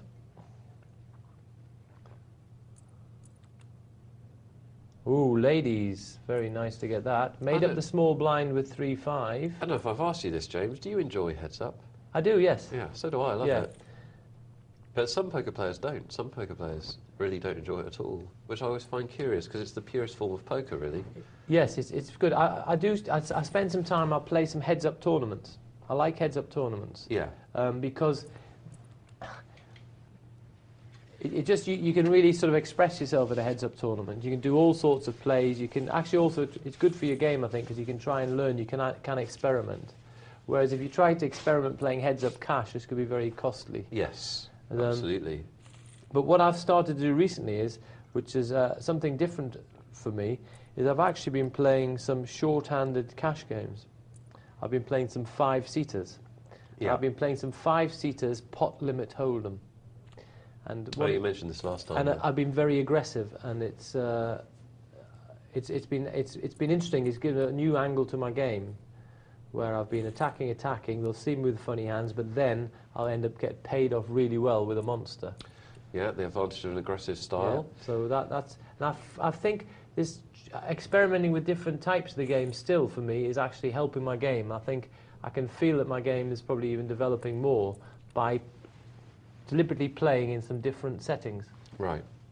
So basically, I think that's good advice for people to do that. Definitely, it's good advice. You should always improve, and because the internet has free games and very low limit games, it's so much easier to improve in every game than it used to be in the old days. Great area to learn. Yeah. So we're heads up. The blinds have gone up to 4,000, 8,000, and Renrag has a 3-to-1, yeah. almost not quite 3-to-1 chip lead, but a decent lead. The lead's kept. He's just been sort of nibbling slightly ahead, hasn't he? But it's kept roughly the same now for quite a few hands. Okay, now here's a possibility.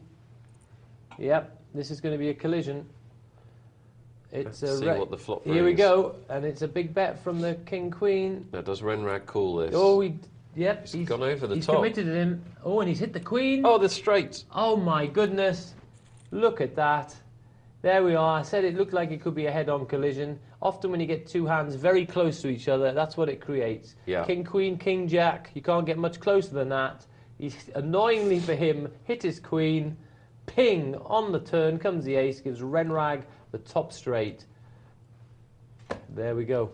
Yeah, unlucky in the final hand for the gate, but that's the thing about having the chip lead heads up. You can afford to make a mistake. You can afford to go in behind and outdraw. Your opponent can't. That's the main advantage. That's a massive point, and that's unfortunately true. He had the better hand before the flop. He got his chips in well. He was about 11-4 on favoured, but wasn't to be this time. Well, congratulations to both of them, because there was a 306-runner field there. I know. So to get to the heads-up final is a great achievement. Congratulations to both of you, because to get that far in a big field is a great achievement. You know, you've really you've done very, very, very well. You know, when it starts off with way over 30 tables, it's just a brilliant achievement. Well done.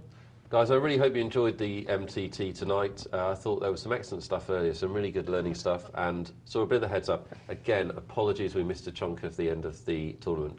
Completely beyond our control, I hope you understand. Just to fill in the blanks for you, because we didn't see everything, Renrag, as you saw, won, and Filigate was second.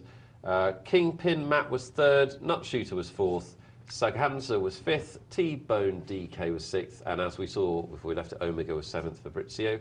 Eighth, well played to all of them, as James said, great achievement to get to the final. Just going to squeeze in an email or two. Okay, good idea. Tell you what, Nutshooter did well to get fourth, didn't he? Because he had an accident early on as well. He had a little accident. Yeah, so he did well. Not always the best thing when that's your name. Stamper from the USA. Now, I'm mainly reading this out because I haven't had an email from the USA on this show. I don't know if others have, but it's exciting how broad our reach is. Oh, yeah. Greetings from the United States. I stumbled across PokerZone's internet feed a few weeks ago and I've become an avid viewer. I hope that you all know this, guys. It doesn't matter where you are in the world, you can watch us on the net by going to the Poker Night Live website. I wonder if you could give me a bit of advice. Recently, in an otherwise uneventful 10-20 no-limit game, I hit a royal flush on the turn from middle position. I was glad to get it, but I wasn't sure how to play it. So I just hit the all-in button and grabbed the pot. Well, you will win that way, definitely. I think I could have maximised my gain if I played more slowly. What do you think? At any rate, I got a memorable screenshot out of it. Well, royal flushes don't come along very often, so I'm glad you got the screenshot. Going all in with them, possibly not the best way to play, as I'm sure you know, judging by the email. But the problem with them is, as with any strong hand, isn't it, James? You need somebody else to have something. You do, yes. Otherwise, you're not going to get anywhere. Yeah. I think it's a hand with... Well, one, I hope to goodness the site you were on wasn't given a royal flush bonus, because you've really played it badly there, because you've got to be there at the end. How do they usually work? You have to be there at the end, yes, and somebody else... and you have to... It depends on their bonus. Either you have to have one of the cards in your hand or two of the cards in your hand, but someone's got to be there at the end. So therefore, if you've bet them out on the turn, this would be the worst play you've ever made in your life. So I hope that wasn't the case. Also, I think it doesn't sound like a great play. I think... Sounds like you got excited. I got excited. I think I'd have tended to have probably think this is a good excuse to slow play this and just hope someone takes off. Yeah. It's difficult to get the paid when you own everything on the flop. It's hard work. Yeah. Email from Big Jace. Thanks for this, Big Jace, regular emailer. Great show as always. In particular, the heads-up 50-100 game was excellent. I shudder to think what kind of bankroll these guys must have to be able to withstand a loss of over 16,000 in the space of a few minutes. It is extraordinary, isn't it? And obviously, we sincerely hope they do have a bankroll big enough, because that's the only circumstance you should be doing that in. But if your bankroll's big enough, you know, if you're rich enough, or if you're endowed well enough in a poker sense, then it all becomes irrelevant. It all just becomes chips. That's the way it works. But yeah, I agree with you, Big Jace. It was amazing to watch, wasn't it? Glad we could bring you that. In response... Just one quick one. For that game there, they should have a bankroll of 400,000. Wow. In response to the email regarding... I'm going to do it again. Bless you. Thank you. I'm so glad the nation can enjoy my girlish sneezes. I've tried to make them more masculine throughout the years, but they're still a bit like a brownies. In response to the email regarding the optimum way to watch the TV tables, this is good, Big J, it's good advice. I like to try and pick a player whose style is most similar to my own, i.e. tight aggressive, and making the occasional move when sensing weakness. I will then focus on this player, watching how he plays, but perhaps more importantly, watching how his opponents play against him. What a great tip. That's exactly what you should do with the show. Other nights I'll just sit there slack-jawed, treating the show as pure entertainment. Again, nothing wrong with that. And if you do want somebody to watch, haven't seen him in the last week or so, but Torskus, the money player, plays exactly like that. He plays tight aggressive, but is not afraid to make moves when need be. Any others spring to mind? Torskus plays very well, yes, I think. That's a good one for his style to watch, Yeah. But great tip from Big J. It's a good way to enjoy the show. Bit worried about sitting there slack-jawed.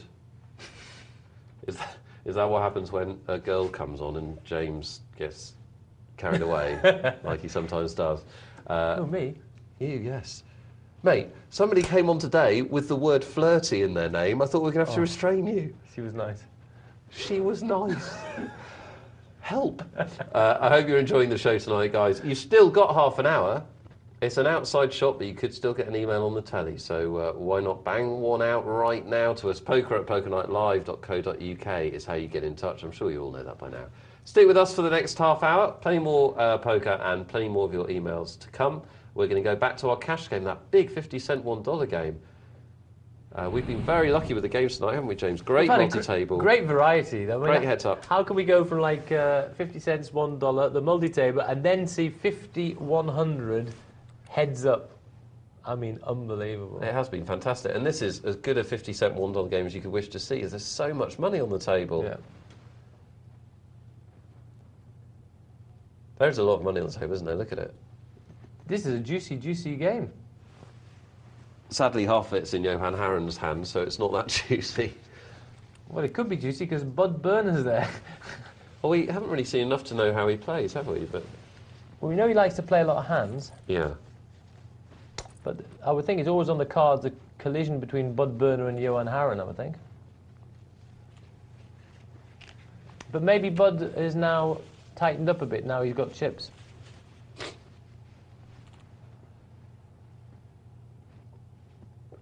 Because it's different to a tournament. Sometimes it's quite a good idea in a cash game, if you get the chips, is to suddenly lock up a little bit, because you've got chips, it means that other people are losing. Just backing up what you're saying there, Bud Burner has played a lot of hands. 42% of hands is a huge amount of hands to play. But often when you hit chips, it's not a bad idea to tighten up, because you're winning, it means other people are losing. Because they're losing, they might be wanting to play more hands, they might be getting a bit tilty. So now you can become, all of a sudden, a bit more selective again. Oh, that's an interesting tip, yeah. Do you like that? Yeah, no, it's good. It's definitely true. And it's definitely true that people play, well, not everybody, a lot of people play differently against a big stack. Yeah. It does affect them. They won't. People don't enjoy playing against a big stack. That's right. They get intimidated. And so if you are the big stack, you need to be aware of that and when that's happening, I think. But people get confused. They think, oh, big stack in a tournament, I should start showing my muscles. Yeah, that's quite true. Because in the tournament, the chips are worth less when you've got a big stack in a tournament, because you can only win the tournament. But however, in a cash game, your chips aren't worth less, because your chips are always worth the same, because it's money. It's a big, big difference. So therefore, when you hit a big stack in a cash game, You can now put the brakes on a bit, tighten up for a little while, let the people who are losing, let them get loose as a goose, let them start making the moves, and you play them when you want to. You play them when you've got some powerhouse hands, and you'll watch. You'll be wiping them out left, right, and centre.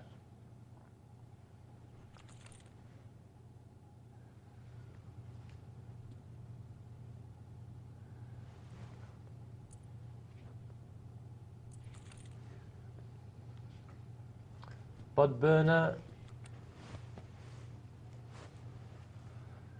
Do you remember when Boris Becker said With the straight. loose as a goose? Do you remember when he said that? That was brilliant. I don't, but I wish I had heard it. It was in the men's final of the year, I think, in the year. It was referred to often because it was so funny. Loose as a goose. I can't do voices. Just take it from me, it was hilarious. No, it sounds funny. I'd like to have heard it. Very popular German. Boris? Yes. He was a very significant sporting figure for me. I can remember I was about 13 when he won his first Wimbledon. Red hot in a cupboard. It was a very expensive diversion, wasn't it? Crikey.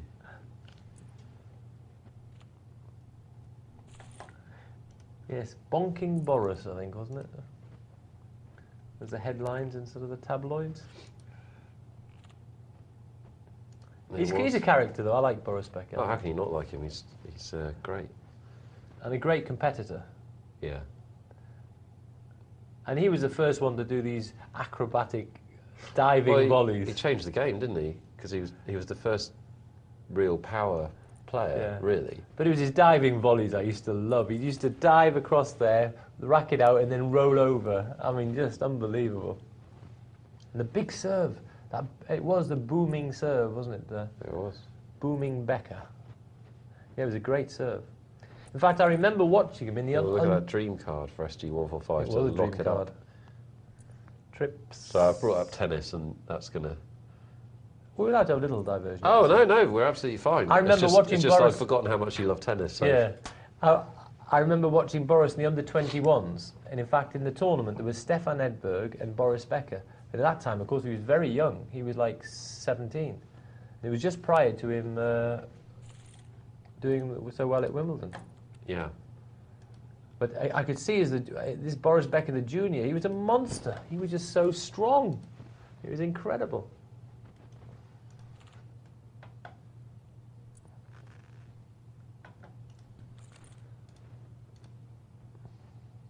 That's my worry about Andy Murray, though. He's just physically, I just don't know whether he's going to... Of course he will. I think he's got loads of talent. He just needs to get physically stronger. Yeah, but that's not a problem, is it? That's just work. He doesn't look to be naturally physically strong. That's my worry about him. Oh, nowadays they can sort that out. 2 years you won't recognise him. Seriously, you won't. He will have a completely different body in 2 years because he'll just do so much conditioning work. Yeah, I mean the thing is you've got to get it right for him because he's got the nice. He's so fluent. He's got this marvelous forehand. He's got great ground strokes. He's the first English player who actually learned how to play ground strokes because he did all his training in Spain. So right. he did all the training on clay. So therefore he's hitting. You know, and that's the way you get ground strokes. Where in England, a lot of our players have suffered from not having any decent ground strokes. So they have the odd occasional result. And also from being rubbish. That's well, no, they're good at volleying. I'm being mischievous. Yes, no, but in some ways they do look rubbish when they play compared with the others because their ground strokes have always lacked it.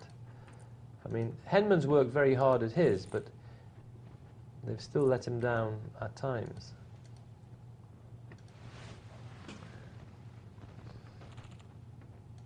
Johan, ace 10. What price are we going to see? $4. 4 times a big blind. Latinator.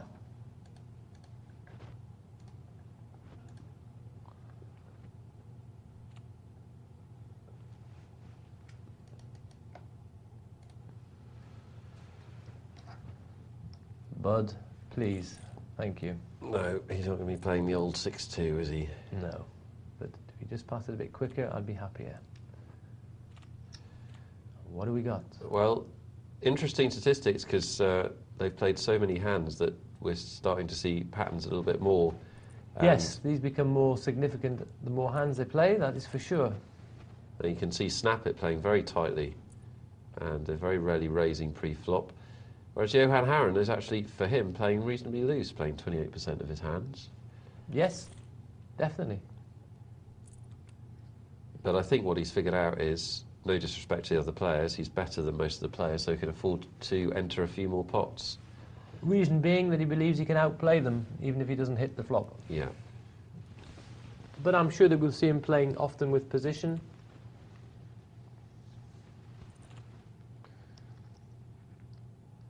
And we know that Johan's quite happy to put a bet in with good position with some different cards.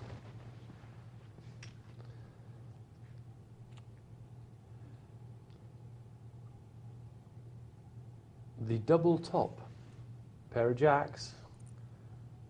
Re-raises 3 times the initial raise, makes it 9. Good play. He's asked a question, and he's been called. And flush draw for Craven there. Now, what's double top going to do here? Well, he must bet, and that's not big enough, No, I'm afraid. it doesn't tell him anything, that. No. He doesn't know if he's got the flop, if the guy's on a draw or whatever. Now he's bet 4, another peculiar bet. As it happens, it all seems to have worked out. But he still doesn't know where he is. It's all worked out unless Craven makes a move. And Craven hasn't made the move. Now, if you know your opponent doesn't make moves, that's fair enough. So maybe he knows more about Craven than we do. Well, no, it's not fair enough, is it? Because No, I said if he knows his opponent never makes a move. it's still not fair enough, because he's giving him a good price for his flush draw. That's right. So, actually, good point. so it's yes. still a mistake. I mean, he's No, it's a giving big his mistake. opponent an attractive proposition, Yeah. which we don't He's want to pricing him in. He's pricing him into a draw if he's on a draw. That's a very good point, yes. do. But I was basically thinking about trying to find out if the guy had a queen. Whereas Yeah. your bet there initially is finding if the guy has actually got the overpair to your pair. That's your first problem. There are so many reasons there to bet bigger on the flop and the turn. You know, the fact that he might be on a draw, but also the fact that there are cards that can come that can really hurt you. If a king or an ace comes, A, you might suddenly be losing, but B, you won't know where you are, whether you're losing or not. So you really want to make it expensive for your opponent to draw against you with that kind of situation. You don't have to make it mega. You can bet half the pot. That's a good size bet. You'll find out quick enough if I'm a 2/3 man myself, James. Generally, I probably I am. lean towards a 2/3. I like 2/3. Of a weekend. There you go. Somewhere in between 1/2 and 2/3 is usually the standard bet. And again, we can see the contrast in styles at this table. We can see the contrast in style at this table, which is very interesting because there is a big difference. Snap It playing 81% of hands. Yeah, Latinator, 76. Can you see how I'm enhancing the graphic? Oh, yeah. It's great, isn't it? Although I'm actually... Oh, this is good. Bud Burner there. Yes. Bud Burner, he's playing quite loose, whereas Snap It is playing tight. Do you see? Big range of styles. I think I need a pointing stick which expands. Oh, a pen which expands. That would be dual But purpose. it's also a pen. Yeah. Yes, that's what I need. Yeah. I think that's that statistic Oh, that's you. enhanced. That's pointing at me. I was pointing at you earlier. It's mutual.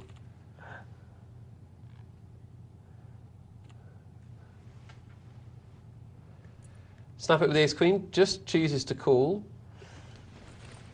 Interestingly, I think a raise might have been in order there. I would have been raising.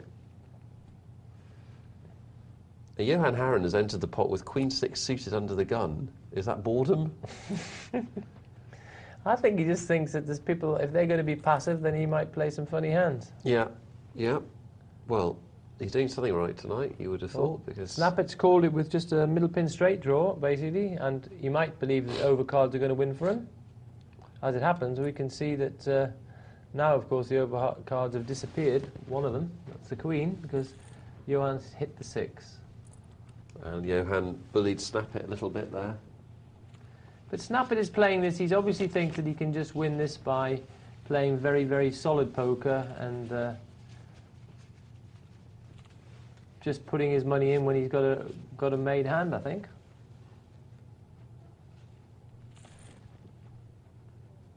I mean, hats off to Snap It because he does experiment with his play.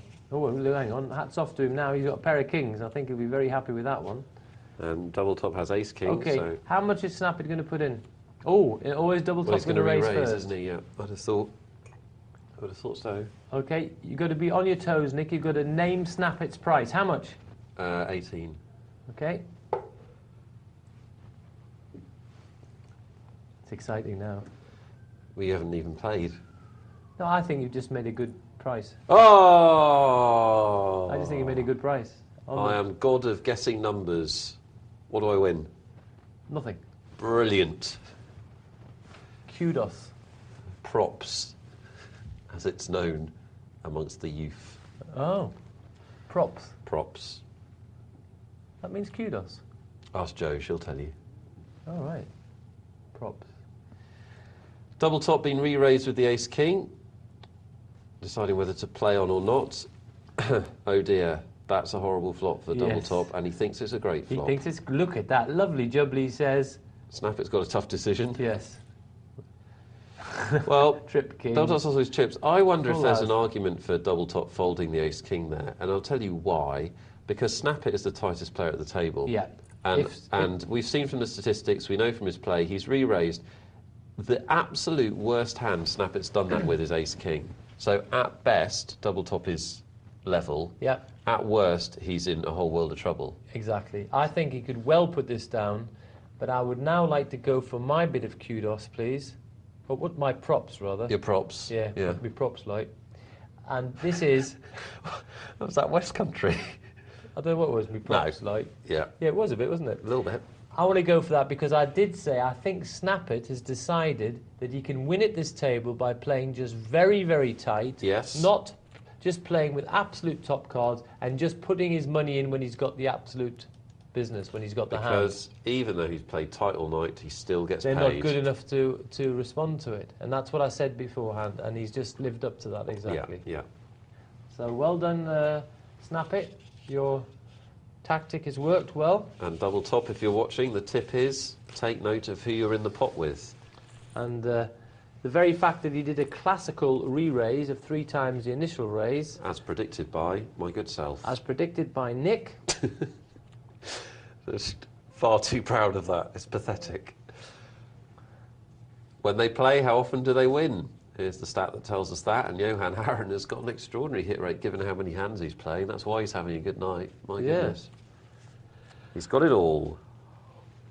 Latinator, That sounds like a yes, heinous piece of equipment from the gym. The Latinator. sound like a porn film. Right. I mean, mine was quite wholesome, wasn't it? Sorry. What I thought it stood for. I was being quite nice.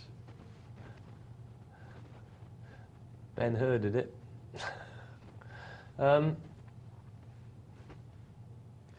Interesting. Pistol C joins the game and picks up top pair and a flush draw, which kind of destroys the Latinator's ace high. You like that name now? What? Not Ace High. The Latinator? Yeah, exactly. That's a great name. It's a- Don't know what it means. No, it's sort of got a ring to it, doesn't it? Do you know any Latin phrases, James? I did study Latin at school. Can you remember anything? Nautus is a sailor. There you go. Amo No end of amasa places. mat. There you go, here we go. Amatus amant. What's that? I love you. Oh dear. I love God in any language. Set of sixes for SJ145. Not going to get any money out of Budburner though, because Budburner doesn't have anything unless he wants to. Oh, he's going to bluff. There you go. Do you know some Latin? I know 2 phrases taught to me by my father. Oh, good. O mel dami he fractum is oh honey give me a break. Very useful. Yes. And nihil desperandum illegitimi All right. is don't let the bastards get you down. Also very useful Yes. in life. Budburner limps in with the 5s. He's had a good time at this table. Well up on his original $100 buy-in.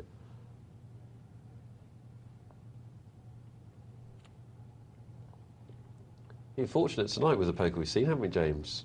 I tell you, it's been a very healthy mix, I think. Yeah, and It's been an entertaining mix, hopefully. seeing that big heads-up cash game was fascinating. I'd love to see that again. As I want a rematch. you want a rematch? Well, I want to watch the rematch. Yes. No, it was brilliant. And as I'm desperately trying to remember who wrote the email. Oh, that's terrible. Somebody wrote us an email about it, and we just talked about it. So many emails, Excuse it's me. hard to remember all the names. Well, I mate. know this. It'll come to me. Anyway, as the email pointed out,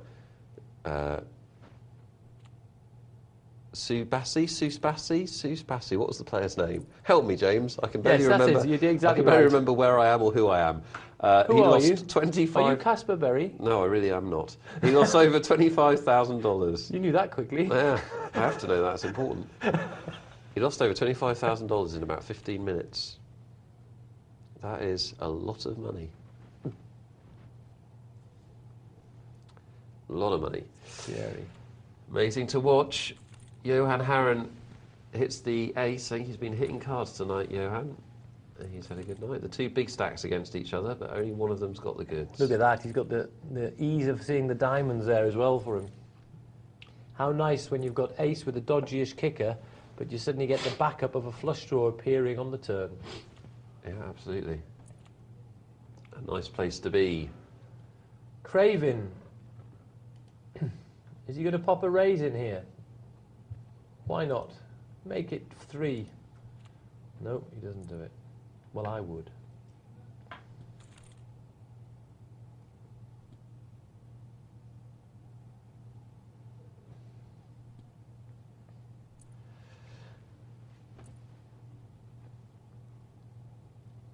That's interesting. Johan Harren not raising there.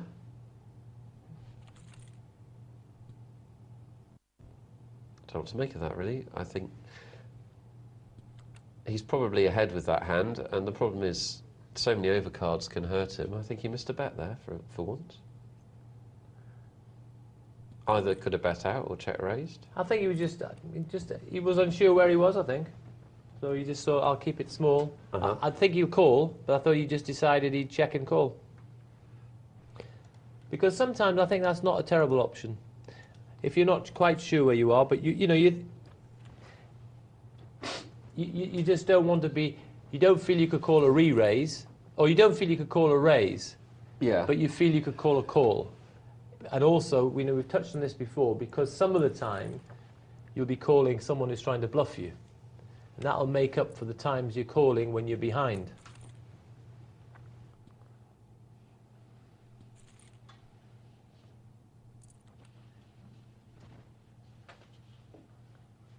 Pistol C. Calls for a 1.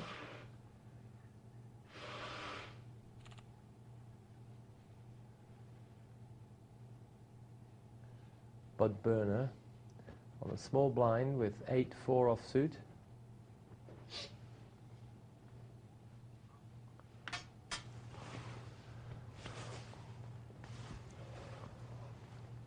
Come on, Bud. And look at it. It's American Airlines on the big blind. He makes it 4. Pistol, I think, is going to have a... Oh, he does call, but now he's in the problem. He's got this small pair he's calling with. What's he do? He met 6. Pistol thinks it's quite a nice flop. He doesn't believe he's got a queen. I've got a feeling he's going to call. Yeah, well... yeah, well, says Nick. Yeah, well... He Well, doesn't. he Well got done. rid of it. Well done. He ran away. But He ran away $3 too late, though, didn't he? listen, if you think... The thing is, he hasn't got enough chips there to warrant it either, because basically he's only going to be happy if he hits a 7. Yeah. He's 7-1 against hitting it. If he had a big stack and his opponent had a big stack, you can play heads up, even trying to hit the 7-1 shot. Yeah.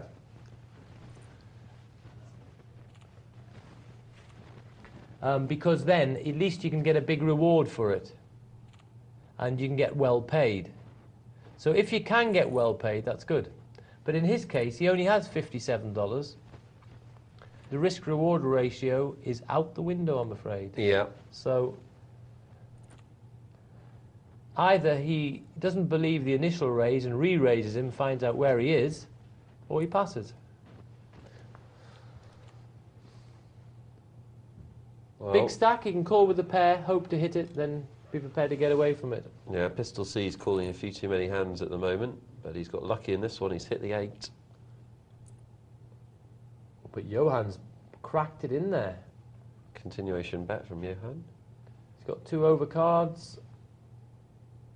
Pistol's hit the top pair. Well, I don't understand what Pistol's thinking about. I mean, if you're going to play 9-8... Yeah, so he's perhaps teasing. Well, is Johann going to follow up again? I think probably not. Because I think he's doesn't... Oh, no, he does. He does. I was worried that he thought that he couldn't push Pistol off the hand, but he does. No, he does push him off. Because I thought, because he had so few chips, when Pistol calls the time before... I think that's where... Pistol made a mistake. If he's going to call there, he should have just called and re-raised. Yeah, I think that's where poker gets... no-limit cash games get difficult, is when you face the situation Johann Harren had there, which is you've made your pre-flop raise, you make your continuation bet on the flop, and then you're faced with a situation on the turn where sometimes it's correct to follow through because that extra bet will move your opponent, and sometimes it's not correct to follow through because their call on the flop indicates that they've got you beat. And I think that is what separates a lot of players who make profit, a lot of players don't, when to fire that second barrel and when not to. I was worried about Johann's play there because as Johann, I would have been worried that my opponent was just sat there with $43. And it might be that he good point, yeah. that he met the time where he said, oh, go on, call, all in. Yeah. And he might have just whacked them in desperation. And that's why I'd have been loath, perhaps, to try and push him off it. Because I think it's harder to push him off it after he's already called my on-the-flop bet. Yes. Because technically, if a guy with that much money is called the on-the-flop bet, technically, if he wants to play with that, he should probably have just re-raised straight away anyway. Good hand here. We've got 2 pair for Gary Gurnos and a straight for SG145.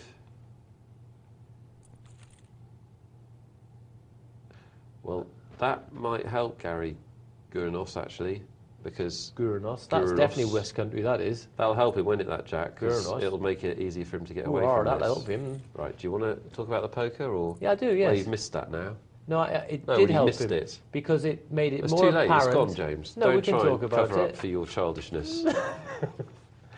It was more apparent that there was a straight out there. So it was a very good point. It was a saving card for him. Yes, it was worth money. And he took the heat of it. So well done, Gary Gurnos. Yes, well done, Gary. Gary G, but we can't call you that because you wouldn't like it.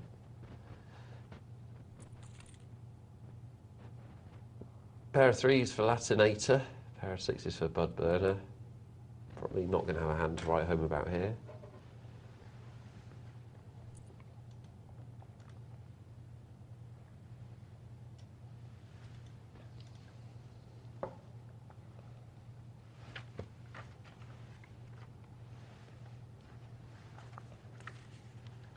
Well, Latinator bets out and takes it.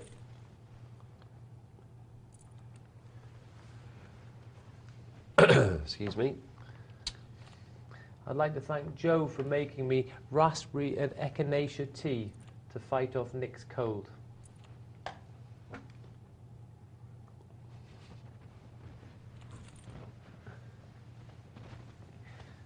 Very nice as well. Snap it wins 1. Well done, Snap it.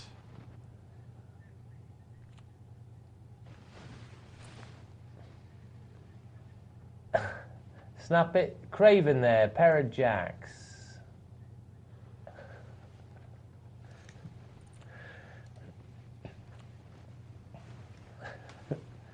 Big raise from pair of jacks. Made it 6.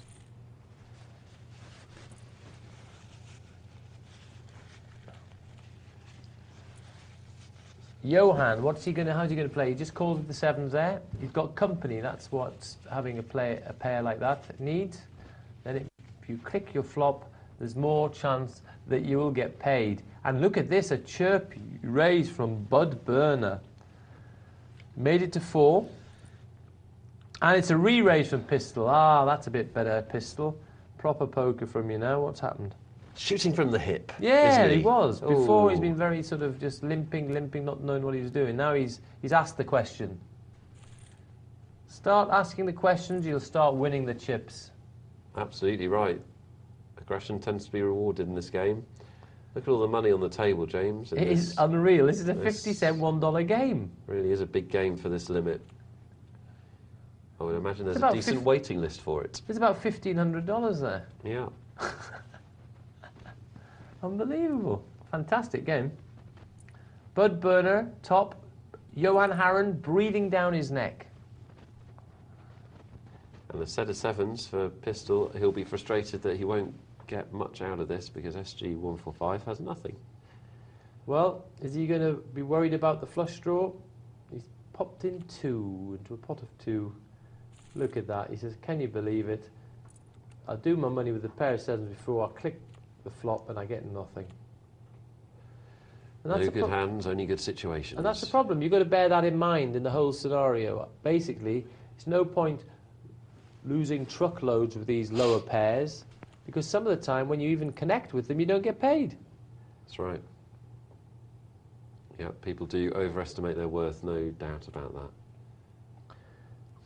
Nice re-raise from the Kings, gets called from the Ace-Jack, and the Jack's connected with the middle pair. Bets it 15. Oh, and calls it. Bud Burner, that's... Rash. Wow. There's a flush draw, a straight draw, and the guy's bet. This is a very hard call on the flop with an Ace-Jack, I thought. Very hard call. He's got to put this down now, surely. Got to put this down. Yeah, he does. Okay. But he was a rash call to start with. You should have put that one down. Yeah, rash call, but a good night for him overall. That was to a re-raiser again, Nick, and they're not taking notice of what's going on. He did the raise, he'd done the re-raise, and he just hasn't listened. Will you just listen? Exactly. It's one of the things that we have noticed, and you will notice if you play at lower limits, even some of the medium limit games online, is that people don't give kudos to re-raises. They don't like to put down hands online, and they will call those re-raises. And what have we seen? This is a 50-cent, 1-cent game. The re-raises. We've seen re-raise, snap it, Cowboys. We've seen re-raise here, Cowboys. Just because you're in a small game doesn't mean to say these re-raises are with rubbish. These are big hands, aren't they? Full house for Craven, and he will take this one. 3 kings, 2 queens. Snap it's got a full house. This is 3 kings, 2 deuces. Well, Craven's got the biggest full house, hasn't he? Then he put it down. Unbelievable. How bizarre. Unbelievable. Well, he was only losing to pocket aces or 4 kings. 4 kings. Not good enough for Craven. You've got to have high standards in this life. Wow. I really hope you've enjoyed the poker tonight, boys and girls. We've seen some cracking stuff, great multi-table, some good regular cash and 1 tables, and that fantastic heads up for the big money. We're going to go very quickly through some emails before we have to go off air. Sonia's emailed a little while ago. I hope you've gone to bed by now, Sonia, because she says, my partner is making me watch this tonight. You not refer to it as this. And although I'm not interested in poker, I do find the commentary entertaining. Well, thank you for that. Please say well done to the guys commentating. Oh, that's me. And James. It would be great if they could say a quick hello to my boyfriend, Andy. He's got a big game this weekend, needs as many tips as he can. Well, hello, Andy. That's a shout out. I feel like a DJ. Hi, Andy. Hello, Andy. Good luck in your big game. Good luck in your big game. This is from Trev, who says, Trev, a.k.a. Garrick9. Hi, James, and the man that makes me cry with laughter. That's you, Nick. Hopefully with me, Trev, not at me. Thank you for that, mate. If you read this out, it'll be the hat trick Thursday night, Friday night, and tonight. Cool. Well done. After listening to your comments and advice from previous shows tonight, I played 3 sit and goes, played tight and aggressive, and come away with 2 seconds and a third. So thank you for the advice. Well played. We love a success email. Yeah, I like that too. Great. Very good stuff. And that's making the money 3 times in a row is superb. Very good. Doesn't happen very often. Consistency, indeed. Let's have a look. Kia emailed in to say thanks for the mention on TV. Not sure what username you were, Kia. I don't remember you playing. Nope. He loves the structure of the multi-table, built a stack and bluffed off half his remaining stack. Still had enough chips for it. Called his way back from 3,000 to 14,000 without showing down a hand. Well, that is good play, isn't it, James? That is good play, definitely. I think it's one of the marks of how you're playing as to how often you have to show down your cards in no limit. Yeah, and that is one of the things it is. And if you've got a good grasp of the game, even if you're not getting cards, you'll pick your situations. You'll pick either the weak blind, you'll pick your spots, you'll make the right move. You probably won't overbet it. You'll make it look like a bet, and you'll take it down. And if you have a dearth of cards, you've got a dry spell. That dry spell will actually give you credibility that you'll probably be playing very selectively. Yeah. At the end of the day, you haven't found a hand, but you say, about time I found one, I'll pretend. Yeah, absolutely. Well played. Thank you for all the emails tonight. James, it's been a blast. Yeah, it's been good. We've had a really good night. I hope you're feeling a bit better. I feel great. Good. I'm on Poker Night Live. How could I feel bad? Guys, I hope you'll join us tomorrow night at 10 o'clock. It's going to be a beginner's night tomorrow night. I'm here. So James will be here with a lovely Lindsay. lady. So tune in for that. For now, it's good night from both of us. We'll see you soon.